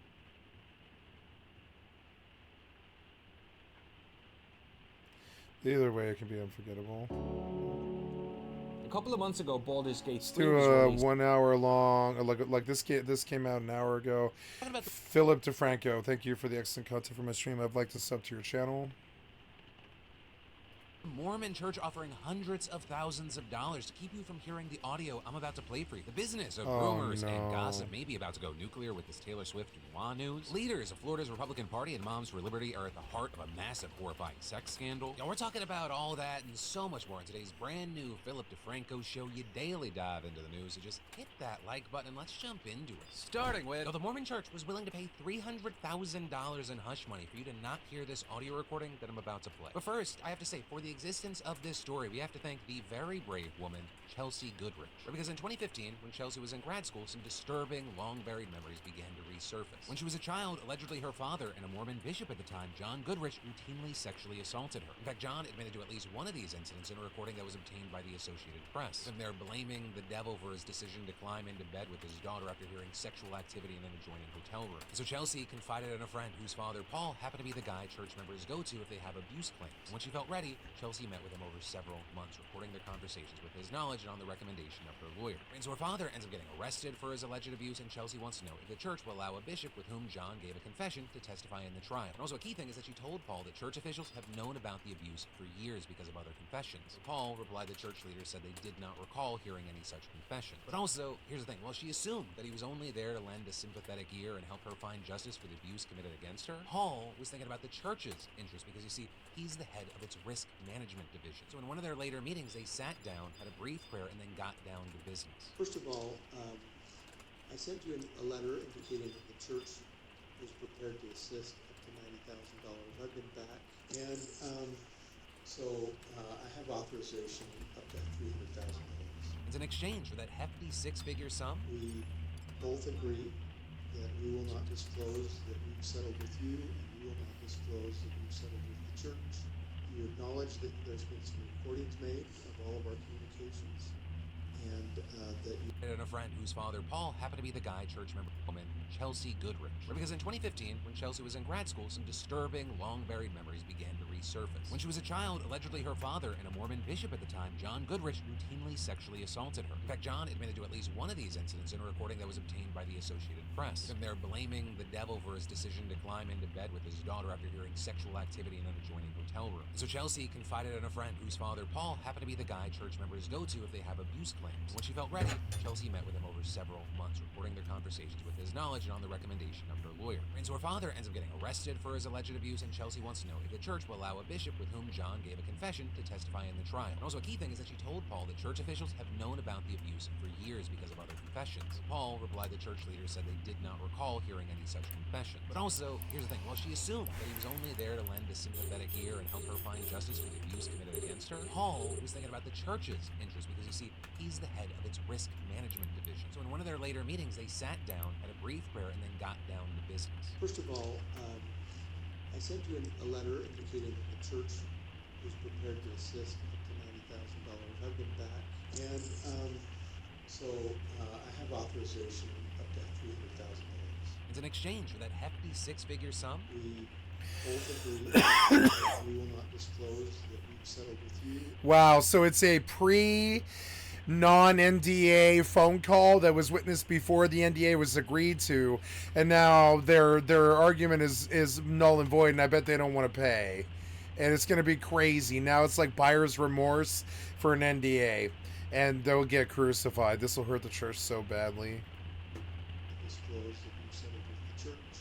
You acknowledge that there's been some recordings made of all of our communications, and that you agree to destroy those recordings within 10 days of signing this. And them saying that the reason the church wants those recordings destroyed is to protect him from being flipped out of context by lawyers. Now with that, clearly, since you just listened to them, you know the recordings were not destroyed. That's because reportedly a now ex-church member who attended the meetings as Chelsea's advocate and recorded the audio was not bound by the confidentiality agreement until he gave them to the AP. But also, by the time they came out, so much had happened to John already. Chelsea's abuse trial inspired another woman to accuse him of having non-consensual sex with her after sedating her with a drug from his dental practice. And in recorded phone calls, he admitted to drugging her, apologized, and asked her to lie to the police. So things weren't looking great for John, but then a controversial Idaho law threw a wrench into everything. Because in the state of Idaho, clergy are actually legally exempt from having to divulge information about sexual abuse gathered in a confession to authorities. And so then, without the bishop's testimony, prosecutors dropped the charges, also telling Chelsea's mother that her impending divorce with John and the years that had passed since the alleged abuse might prejudice jurors. And so in the end, John only pleaded guilty to distribution of a controlled substance, and a judge sentenced him to just 90 days in jail and 3 years years of probation. Okay. So, well, yeah, he's also been Straight up excommunicated crash. from the church. John's Just a free crash. man now, still practicing dentistry in Idaho. And while this individual story on its own Look is at my settings one more horrifying time and here. fucking infuriating, it has also understandably brought Idaho's law protecting the confidentiality of spiritual confessions under fire, especially as sex abuse scandals have rocked the Mormon church. But there, you have defenders arguing that without it, people would be too afraid to confess their sins and their souls wouldn't be saved, arguing that confession is supposed to be between your clergy and God, nobody else. Personally, I don't know, I'm on the side of not protecting abusers and monsters. I'd like to think that if a God exists, they would agree with that, and if they didn't, that's no God of mine. And then, do you remember this video? Right, that's Trevor Jacob, he's a YouTuber, you're seeing a plane crash and it turns I want to out hear he's that staged. again. It was very fast and very interesting. Let's hear what he said again. Protecting the confidentiality of spiritual confessions under fire, especially as sex abuse scandals have rocked the Mormon church. But there, you have defenders arguing that without it, people would be too afraid to confess their sins and their souls wouldn't be saved, arguing that confession is supposed to be between your clergy and God, nobody else. Personally, I don't know, I'm on the side of not protecting abusers and monsters. I'd like to think that if a God exists, they would agree with that, and if they didn't, that's no God of mine. And then, do you He said it really fucking well. I like what he said.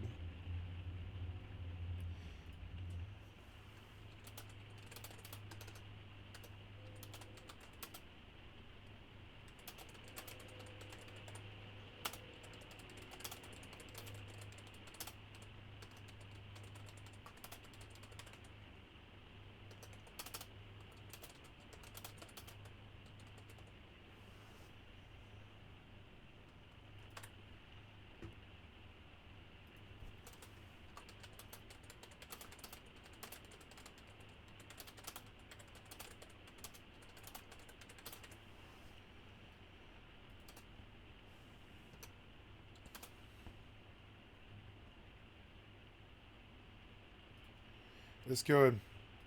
This video, right, that's Trevor Jacob, he's a YouTuber, you're seeing a plane crash and it turns out that he staged it. And he posted this video that got him millions and millions of views, but it also prompted an investigation by the FAA. The agency ordering him to preserve the wreckage, but then he lied, saying he didn't know where the plane went down. As it turned out, he and his friend actually moved the plane, cut it up into smaller pieces, and then dumped it at a small airport. With all that then resulting in him being stripped of his pilot's license, also pleading guilty to one count of These liars, they're like, oh, everybody can just make money off YouTube now, so we'll just go lie to everybody, and they're all going to get crucified.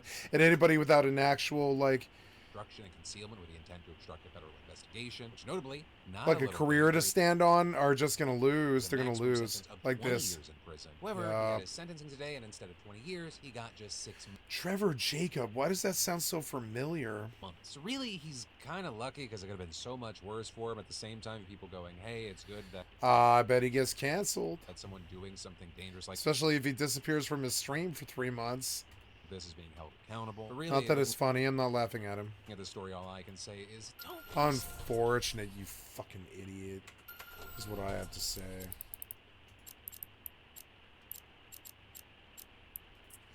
But I mean, it's easy for me to say that. I have some sympathy for him. He's just desperate for the fucking... What's this now? He's just desperate for the clout. Yeah. They'll do whatever for it. They don't care. They want it. They'll kill people.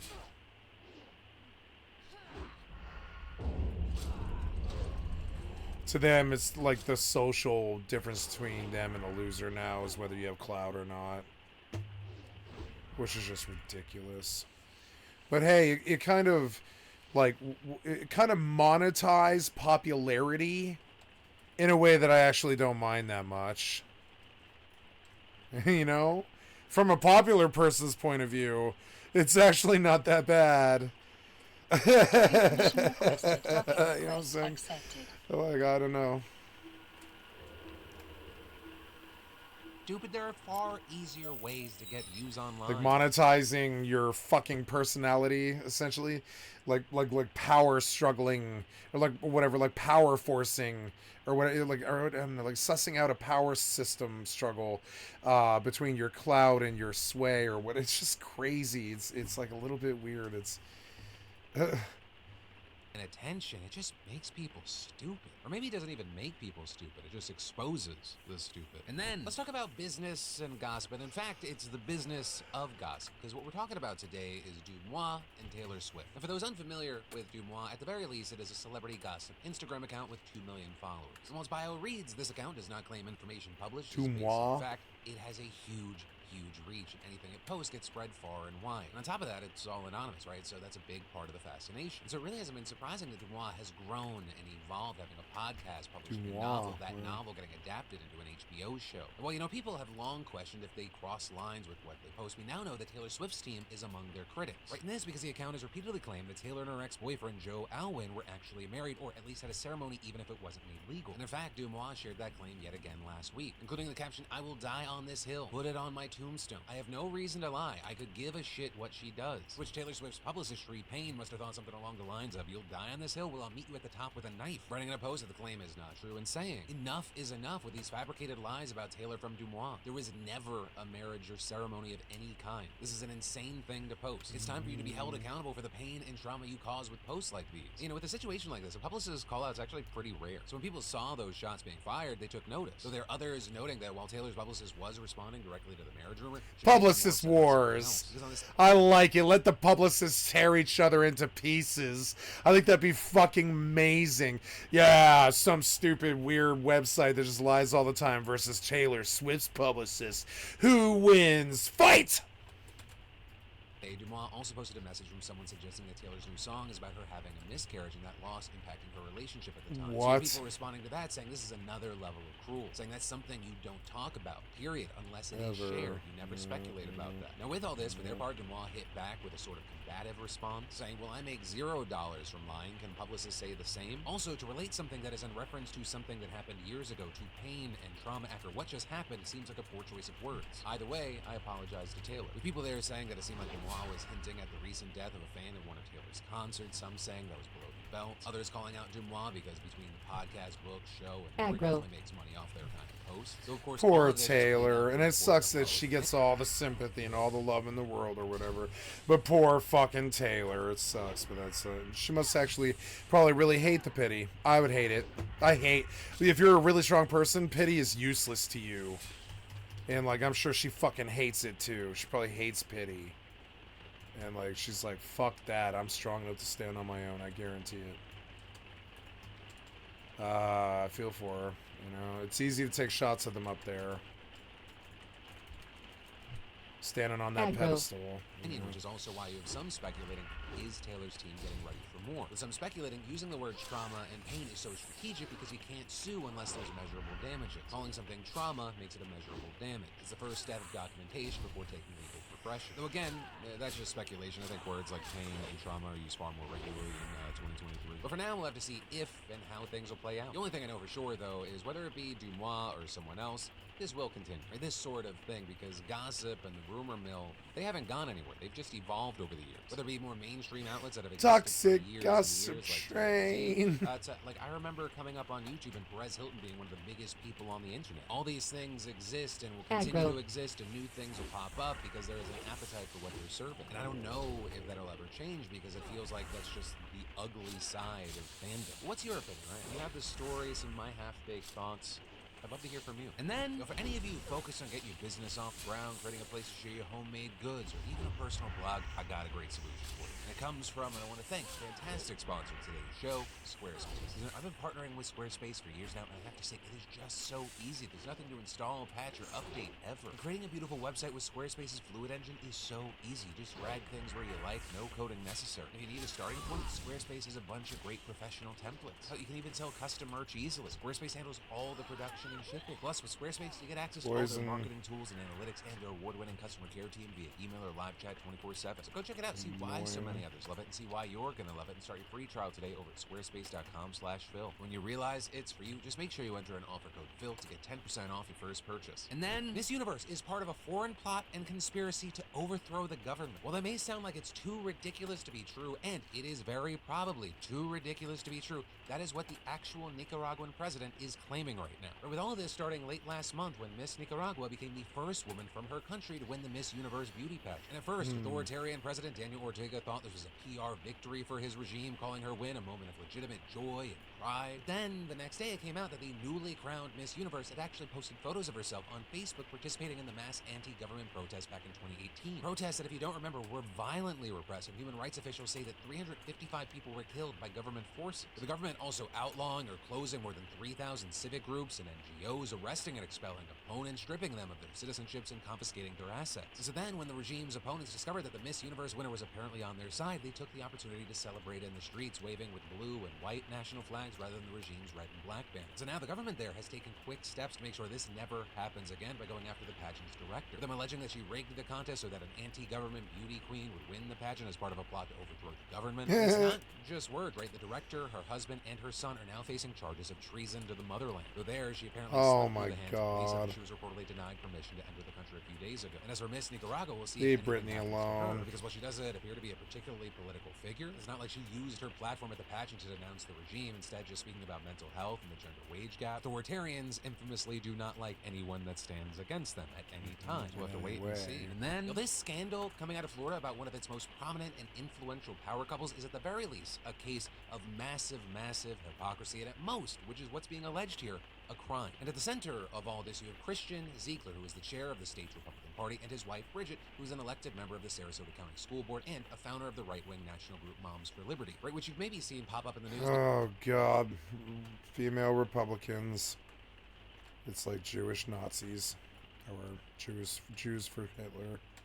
Because they work to elect school board members nationally who oppose curriculum about LGBTQ plus rights, tragic. gender and sexuality, race and discrimination, and all of that on top of fighting for banning books on those topics. In fact, it's been reported that Bridget played a huge role in designing and enacting Florida's infamous Don't Say Gay law. And so because of all that, they have quickly risen to become major figures in the conservative movement who are widely recognized for their pro-family Christian values. However, a lot of that's changing right now after a heavily redacted report from the Sarasota police revealed that Christian's currently under an active criminal investigation for a rape allegation by a woman who he and his wife had a three-way sexual encounter with. And since the initial report was made public, media outlets have since obtained a search warrant affidavit that provides many more details. Like both Bridget and the woman confirmed to police that they had a three-way sexual encounter with Christian over a year before the alleged assault, which took place on October 2nd. The document also saying the woman had agreed to have another sexual encounter with Ziegler and his wife that day, but she changed her mind and canceled after she learned that Bridget wouldn't make it. They're telling Christian in a message, "Sorry, I was mostly in for her." But according to the affidavit, the woman told police that he still showed up at her apartment uninvited and raped her. And she reported the alleged rape to police 2 days later and got a rape kit done at a local hospital. The affidavit also detailed messages between the woman and Ziegler after the incident, including one where she told him she wasn't okay with what happened, but he repeatedly told her she was his friend and tried to change the topic. Also there, in recorded phone calls between the two, Ziegler denied that he had sexually assaulted her. Also, some outlets obtained a reporting of the 911 call 2 days after the alleged assault, where a friend of the woman asked emergency responders to check on her apartment, telling police that the woman hadn't shown up to work for 2 days, and when she called, she sounded drunk and told her friend that she had been raped and was scared to leave her house. Now, with all this, Christian Ziegler, for his part, has told police that he and the woman had sex, but saying that it was consensual, and he actually recorded it on video and uploaded it to Google Drive. Although there, police said in the affidavit that they weren't able to locate the video and have served Google with a search warrant. He also had a lawyer for the Florida GOP head denying the allegations in a statement to reporters and adding, "We are confident that once the police investigation is concluded, that no charges will be filed and Mr. Ziegler will be completely exonerated." But even with that, the situation has drawn a ton of backlash even from Republicans in the state, including from DeSantis himself, who actually called for the party chair to step down and said, "I don't see how he can continue with that investigation ongoing given the gravity of those situations, and so I think he should step aside." And with that, he also went on to say he knows the couple well and he hopes the allegations are false, but still adding, "He's innocent until proven guilty, but we just can't have a party chair that is under that type of scrutiny." It was also echoed by other Republican leaders who also accused the Zieglers of going against Christian conservative values that they claim to champion so loudly, with Republican State Representative Spencer Roach telling reporters they have held themselves out to be paragons of the Christian conservative family values, a prototype. And I think there's a very heavy sense of betrayal, certainly within the Republican Party, with him also adding that this has plunged the Florida GOP into absolute chaos, saying, "I would describe this as just an absolute body blow to the Republican Party. Everyone that I've talked to about this is in an absolute tailspin." Right, and again, because what we're talking about is one situation, but there are two things that are playing out. Right, there's a very serious criminal accusation, and then there's just the general hypocrisy. And so that's why you've seen a lot of people specifically taking aim at Bridget Ziegler, calling her a hypocrite because she so fervently fought against LGBTQ plus rights, but apparently not for herself. People saying things to her like, "We are very sorry that our gay marriage Don't be a brings disrespect on COVID-idiot." sacred institution." That was a funny name.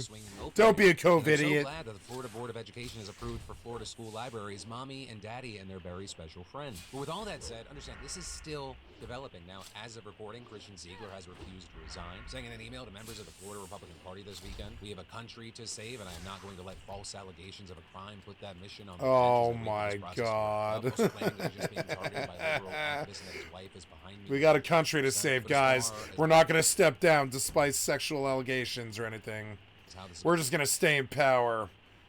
Look what happened last time that tried to happen. Play out both in legal court and the court of public opinion. We'll have to wait and see. But that is going to be the end of your daily dive into the news today. Don't worry, though. That was More good. news you need to know, I got you covered right here. I missed the one yesterday, I guess. And of course, as always, my name's Philip Franco. You've just been filled in. I love yo faces, and I'll see you tomorrow.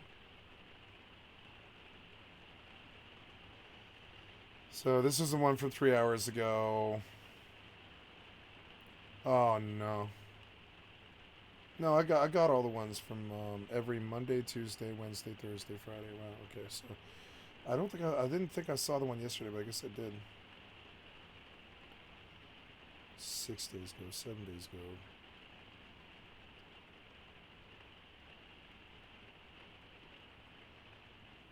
ago. Oh, anyways,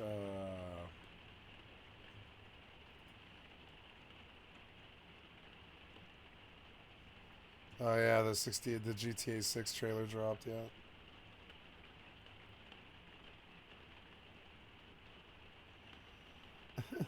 They keep showing off her butt. It's hilarious.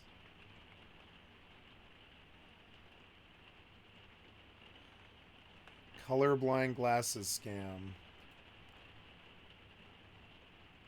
California scientists. Thank you, Megalag, for the excellent content for my stream. I'd like to sub to your channel. I'm going to pause to eat dinner here, but we're going to watch this video. I'm going to make dinner, excuse me. Says he's I'll be right back. developed a pair of sunglasses that can help colorblind people see normally. It is the amazing technology that is allowing the colorblind to see what they've never been able to see before. The heartwarming story of when a Oh, little boy no, they was swallowed it colorblind hook, line, and sees sinker. color for the first time. Oh no.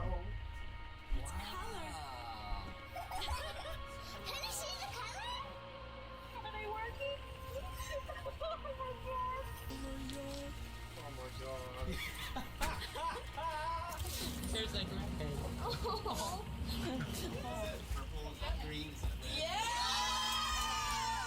You've probably seen the viral videos on social media. We are so excited to see color for the first time. Grown men, reduced to tears, trying on a pair of colorblind glasses and swearing they're seeing true color for the first time. But as someone who's colorblind and has worked professionally with colors for over 6 years, I wasn't buying it. So I decided to put these color corrective glasses to the test. Little did I know this would lead me down a 3-month-long investigation where I'd uncover a raft of shady business practices, deceptive marketing, staged reaction videos, fake product reviews, compromised scientific research, dishonest influencers, fraud, you name it. Turns out all those viral videos were just a colorful smokescreen for what is actually a giant scam. In this 2-part series, we're going to expose the industry responsible for misleading millions of people who suffer from an incurable medical condition.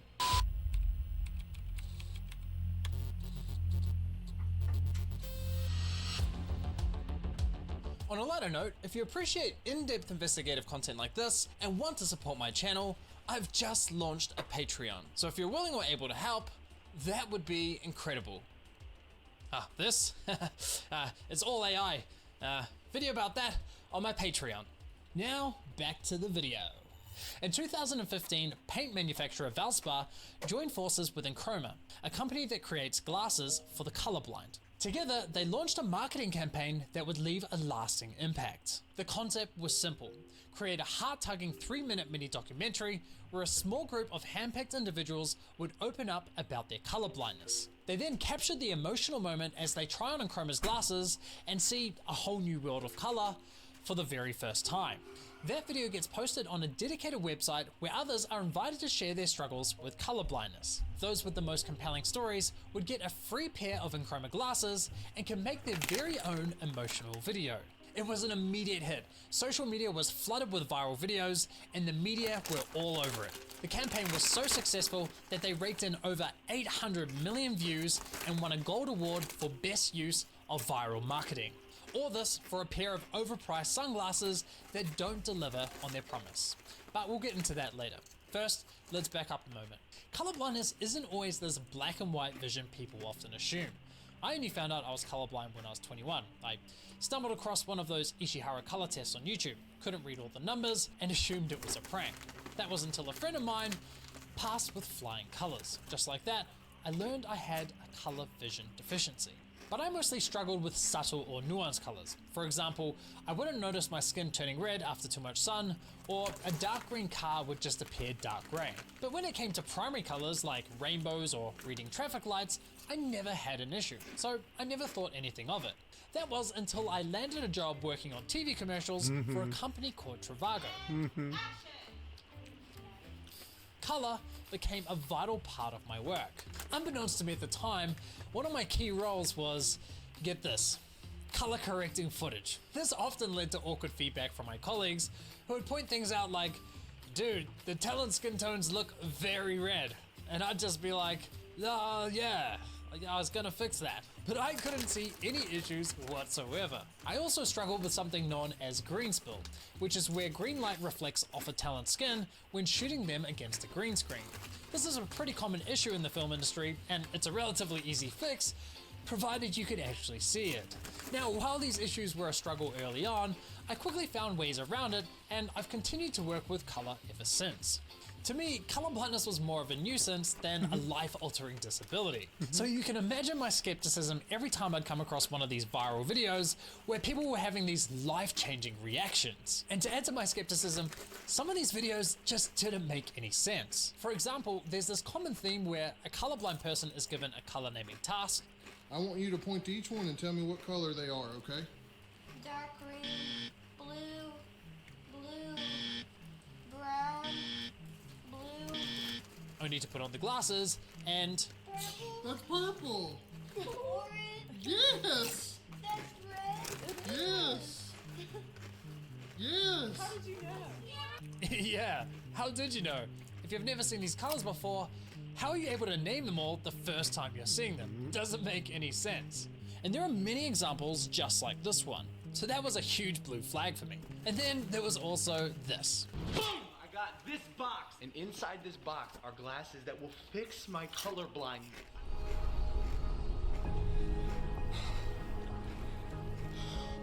Then 3 years later, this. Oh my god. Oh my god. So I put on these glasses. Bro, no change.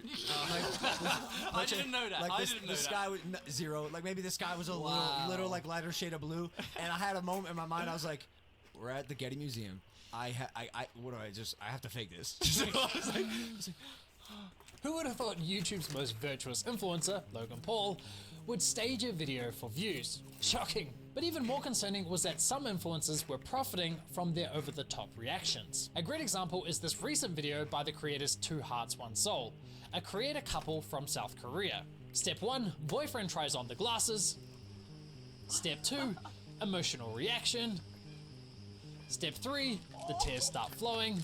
And step 4, advertise an affiliate link. I signed up for their affiliate program. We have a link and we have a code for 10% off of them, and if you buy them, we get a very small commission percentage. Wait a minute. So she signed up for the affiliate program and got a custom coupon code from Enchroma before they even knew whether or not the glasses would work. Seems to me that they were planning on making money from these glasses, regardless of the outcome. The couple also claimed they're not sponsored by Enchroma. Again, it's not sponsored. But However, Enchroma has been using their content as advertising material on Instagram and Facebook. Now, I can tell you right now, most influencers will not allow companies to do this without some form of payment. And judging by the hashtag Enchroma, Well, it's gotta make you wonder. Now, after reaching out to the couple for comment, they came out swinging in defense of their video, insisting they only signed up for the affiliate program after being impressed by the glasses. But I'm struggling to understand how It's they probably managed to victimized apply so many and people. get approval for this affiliate program in the midst of shooting their video at the park. The timeline doesn't add up. They also claim Enchroma hasn't paid them a dime besides affiliate commission, yet they conveniently dodged my questions about why Enchroma was using their content as advertising material. Concluding the email, I was given a stern warning that I'm not to use their content in any way. Oops. It's worth it. Worth it. Regardless, in the interest of fairness, I invited them to back up their story with proof of some dates, you know, for the affiliate registration. But no, apparently I was too hostile and accusatory, so they felt, why bother? But despite all these concerning videos, there were still a lot of reactions out there that actually felt genuine, like real emotional responses to these glasses that just didn't come across as acting. And honestly, a part of me wanted to believe at least some of them were real, because I too wanted to experience what they were experiencing. So it was time to find out what the hype was all about and try these glasses. But first, I had to get tested. So I googled color blindness tests, and would you look at who showed up at the top of the results? Interesting. Encchroma's test is pretty straightforward. The whole process took less than 2 minutes, and my results came back as a severe Dutan, which is a type of red-green color blindness. These are the numbers I got wrong or couldn't make out. I decided to do another online test, but this time from a company called Pilestone, who also make glasses for the colorblind. Strangely, their one pegged me as a mild Dutan. However, you should never rely on the internet for a medical diagnosis, so I booked an appointment at a professional eye clinic here in Seoul. The process began with the typical Ishihara color test, much like the ones online, which quickly confirmed my general colorblindness. They then repeated the test, focusing on one eye at a time. Apparently some people are colorblind in only one eye. Not me though. Next came a test I had never heard of before, the Farnsworth D15 color test. In layman's terms, this is a color arrangement task. You're provided with a reference color to start with, and then you have to organize the remaining 14 colored chips according to their color similarity. It's like putting together a puzzle with shades of colors. And again, both my eyes failed miserably. With the test done and dusted, the doctor was ready to give me my official diagnosis. Now, I wasn't allowed to record this unfortunately, but the doctor simply said, "You're colorblind," in Korean. But given all the additional testing they did, I had hoped for a more detailed diagnosis. So naturally I was like, okay, but how colorblind am I exactly? To which the doctor replied, "Totally colorblind, and there's no cure." Not the most informative diagnosis I was hoping for, nor one that I really agreed with. What's interesting is I'd actually also been professionally tested in New Zealand about 8 years ago, and back then I was officially diagnosed as being red-green colorblind. That's it. So I've been told I'm a strong Dutan, a mild Dutan, red-green colorblind, and totally colorblind. One thing I learned during this entire process is that it is not easy getting a clear and concise diagnosis. But I figured the answers lay in the hands of these miracle glasses. So it was time to put them to the test. Now, Enchroma claims that with their glasses, you're guaranteed to see color and thousands of hues for the first time. Pretty bold claim. Let's see my reaction. Let's see if we get some tears today. Alright, I'll just put them on and I'll just start talking about what I'm seeing, I guess. Whoa. Okay. Everything's a real intense magenta. I've seen people wear these like pinkish glasses. Tint, magenta tint. And I fail to see how that's gonna go away at all. It's so intense. Alright, so I just found a couple of items in the house. This looks really different now. Like, this is intense. So I think something's actually happening here. Anything this color, like this is like this pops. Is this color new to me? I don't think so. Now I'll spare you the entire video. Yes, you will.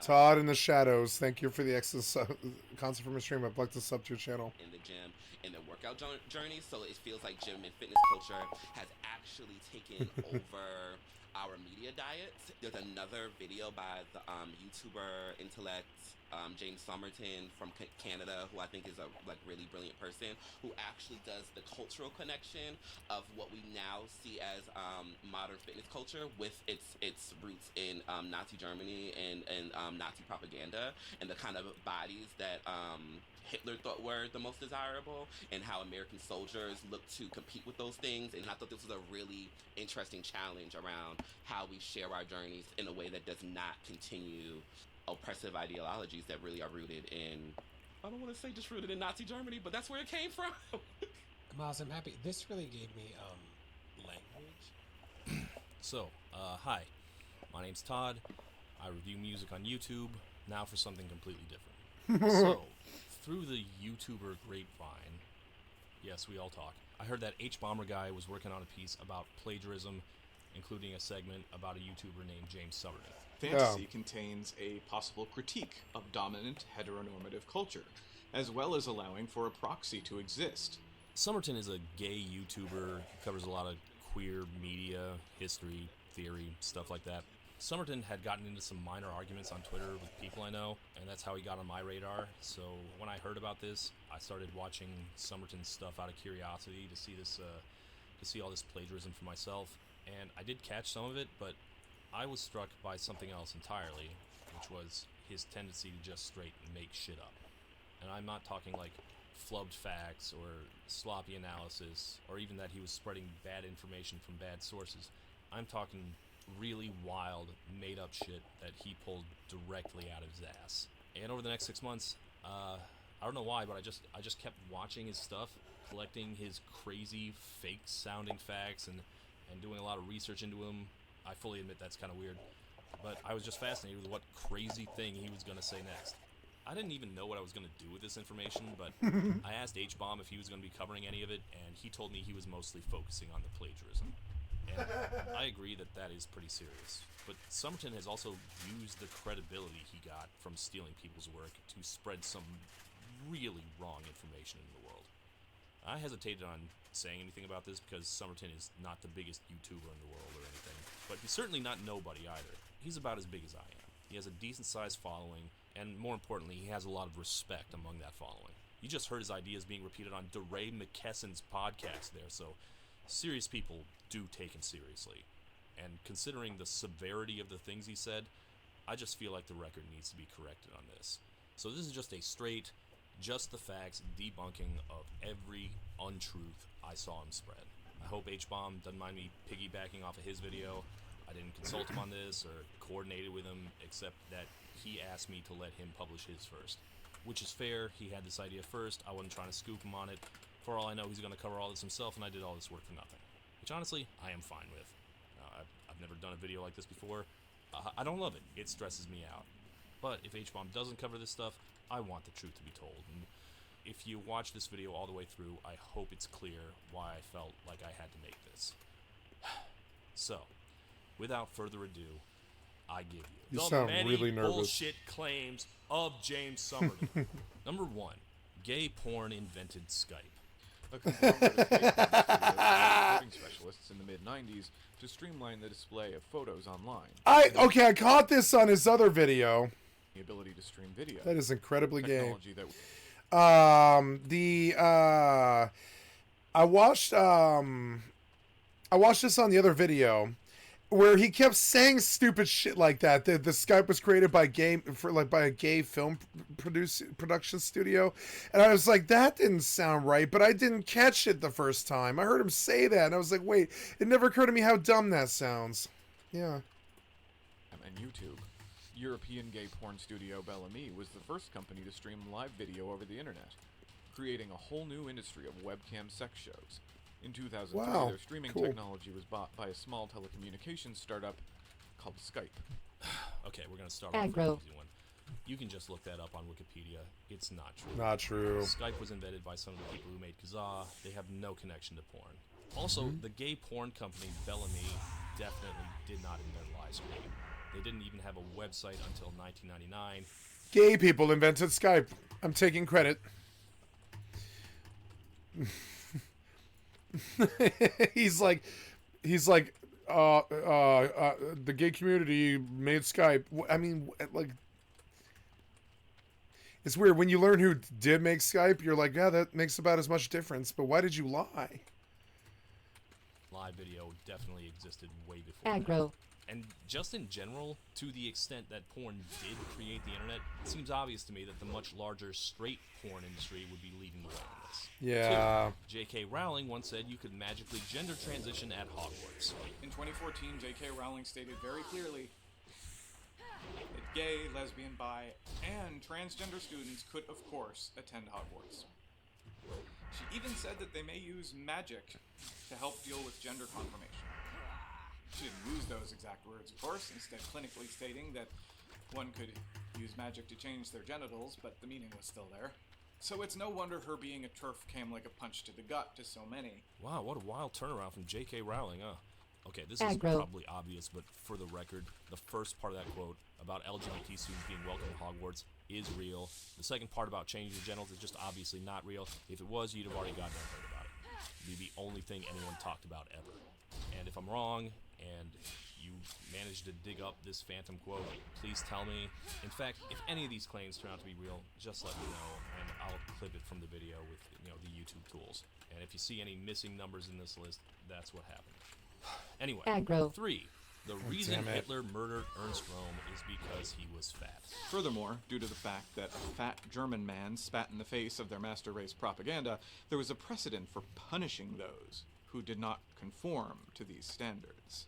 There have been plenty of historians who have even postulated the idea that Ernst Röhm, Hitler's gay BFF while he rose to power, and the man who ran the progenitor of the SS, the SA, was executed not because of Hitler's anxieties or Himmler's disdain for gay men, but because he was fat, and therefore didn't fit the ideal image of the Aryan man.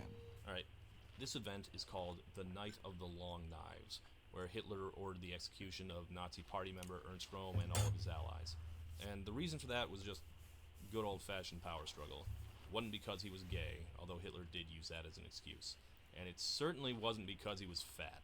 Lots of Nazis were fat. Hitler did have a fitness obsession, but it had nothing to do with this. Somerton claims plenty of historians say this. No, they don't. Speak quickly. Name one. 4. England propaganda. No, they don't. Name one. Tourism because Italy was calling kids gay. This was at the same time of European history when England had to launch a multimedia effort that included No, they don't. Name one.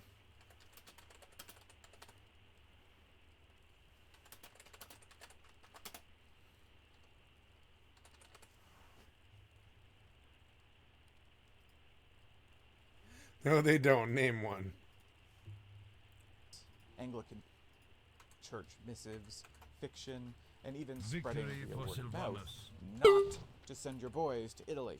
Rich families noticed that after their sons toured Europe, something about them would change after they spent a few months in Italy. The combination of a prevalent casual approach towards sex, a culture focused around pursuing artistic romance, and simply being one of the most scenic landmasses on the damn planet, usually culminated in cold English boys' sexual hang-ups being eroded by the hordes of beautiful Italians with a when in Rome attitude when it came to 69ing with other Aggro. guys. One challenge I had throughout this list is that it's hard to prove a negative. Like, I do know that parts of Italy and parts of history were widely known for having large gay scenes, and all the countries in Europe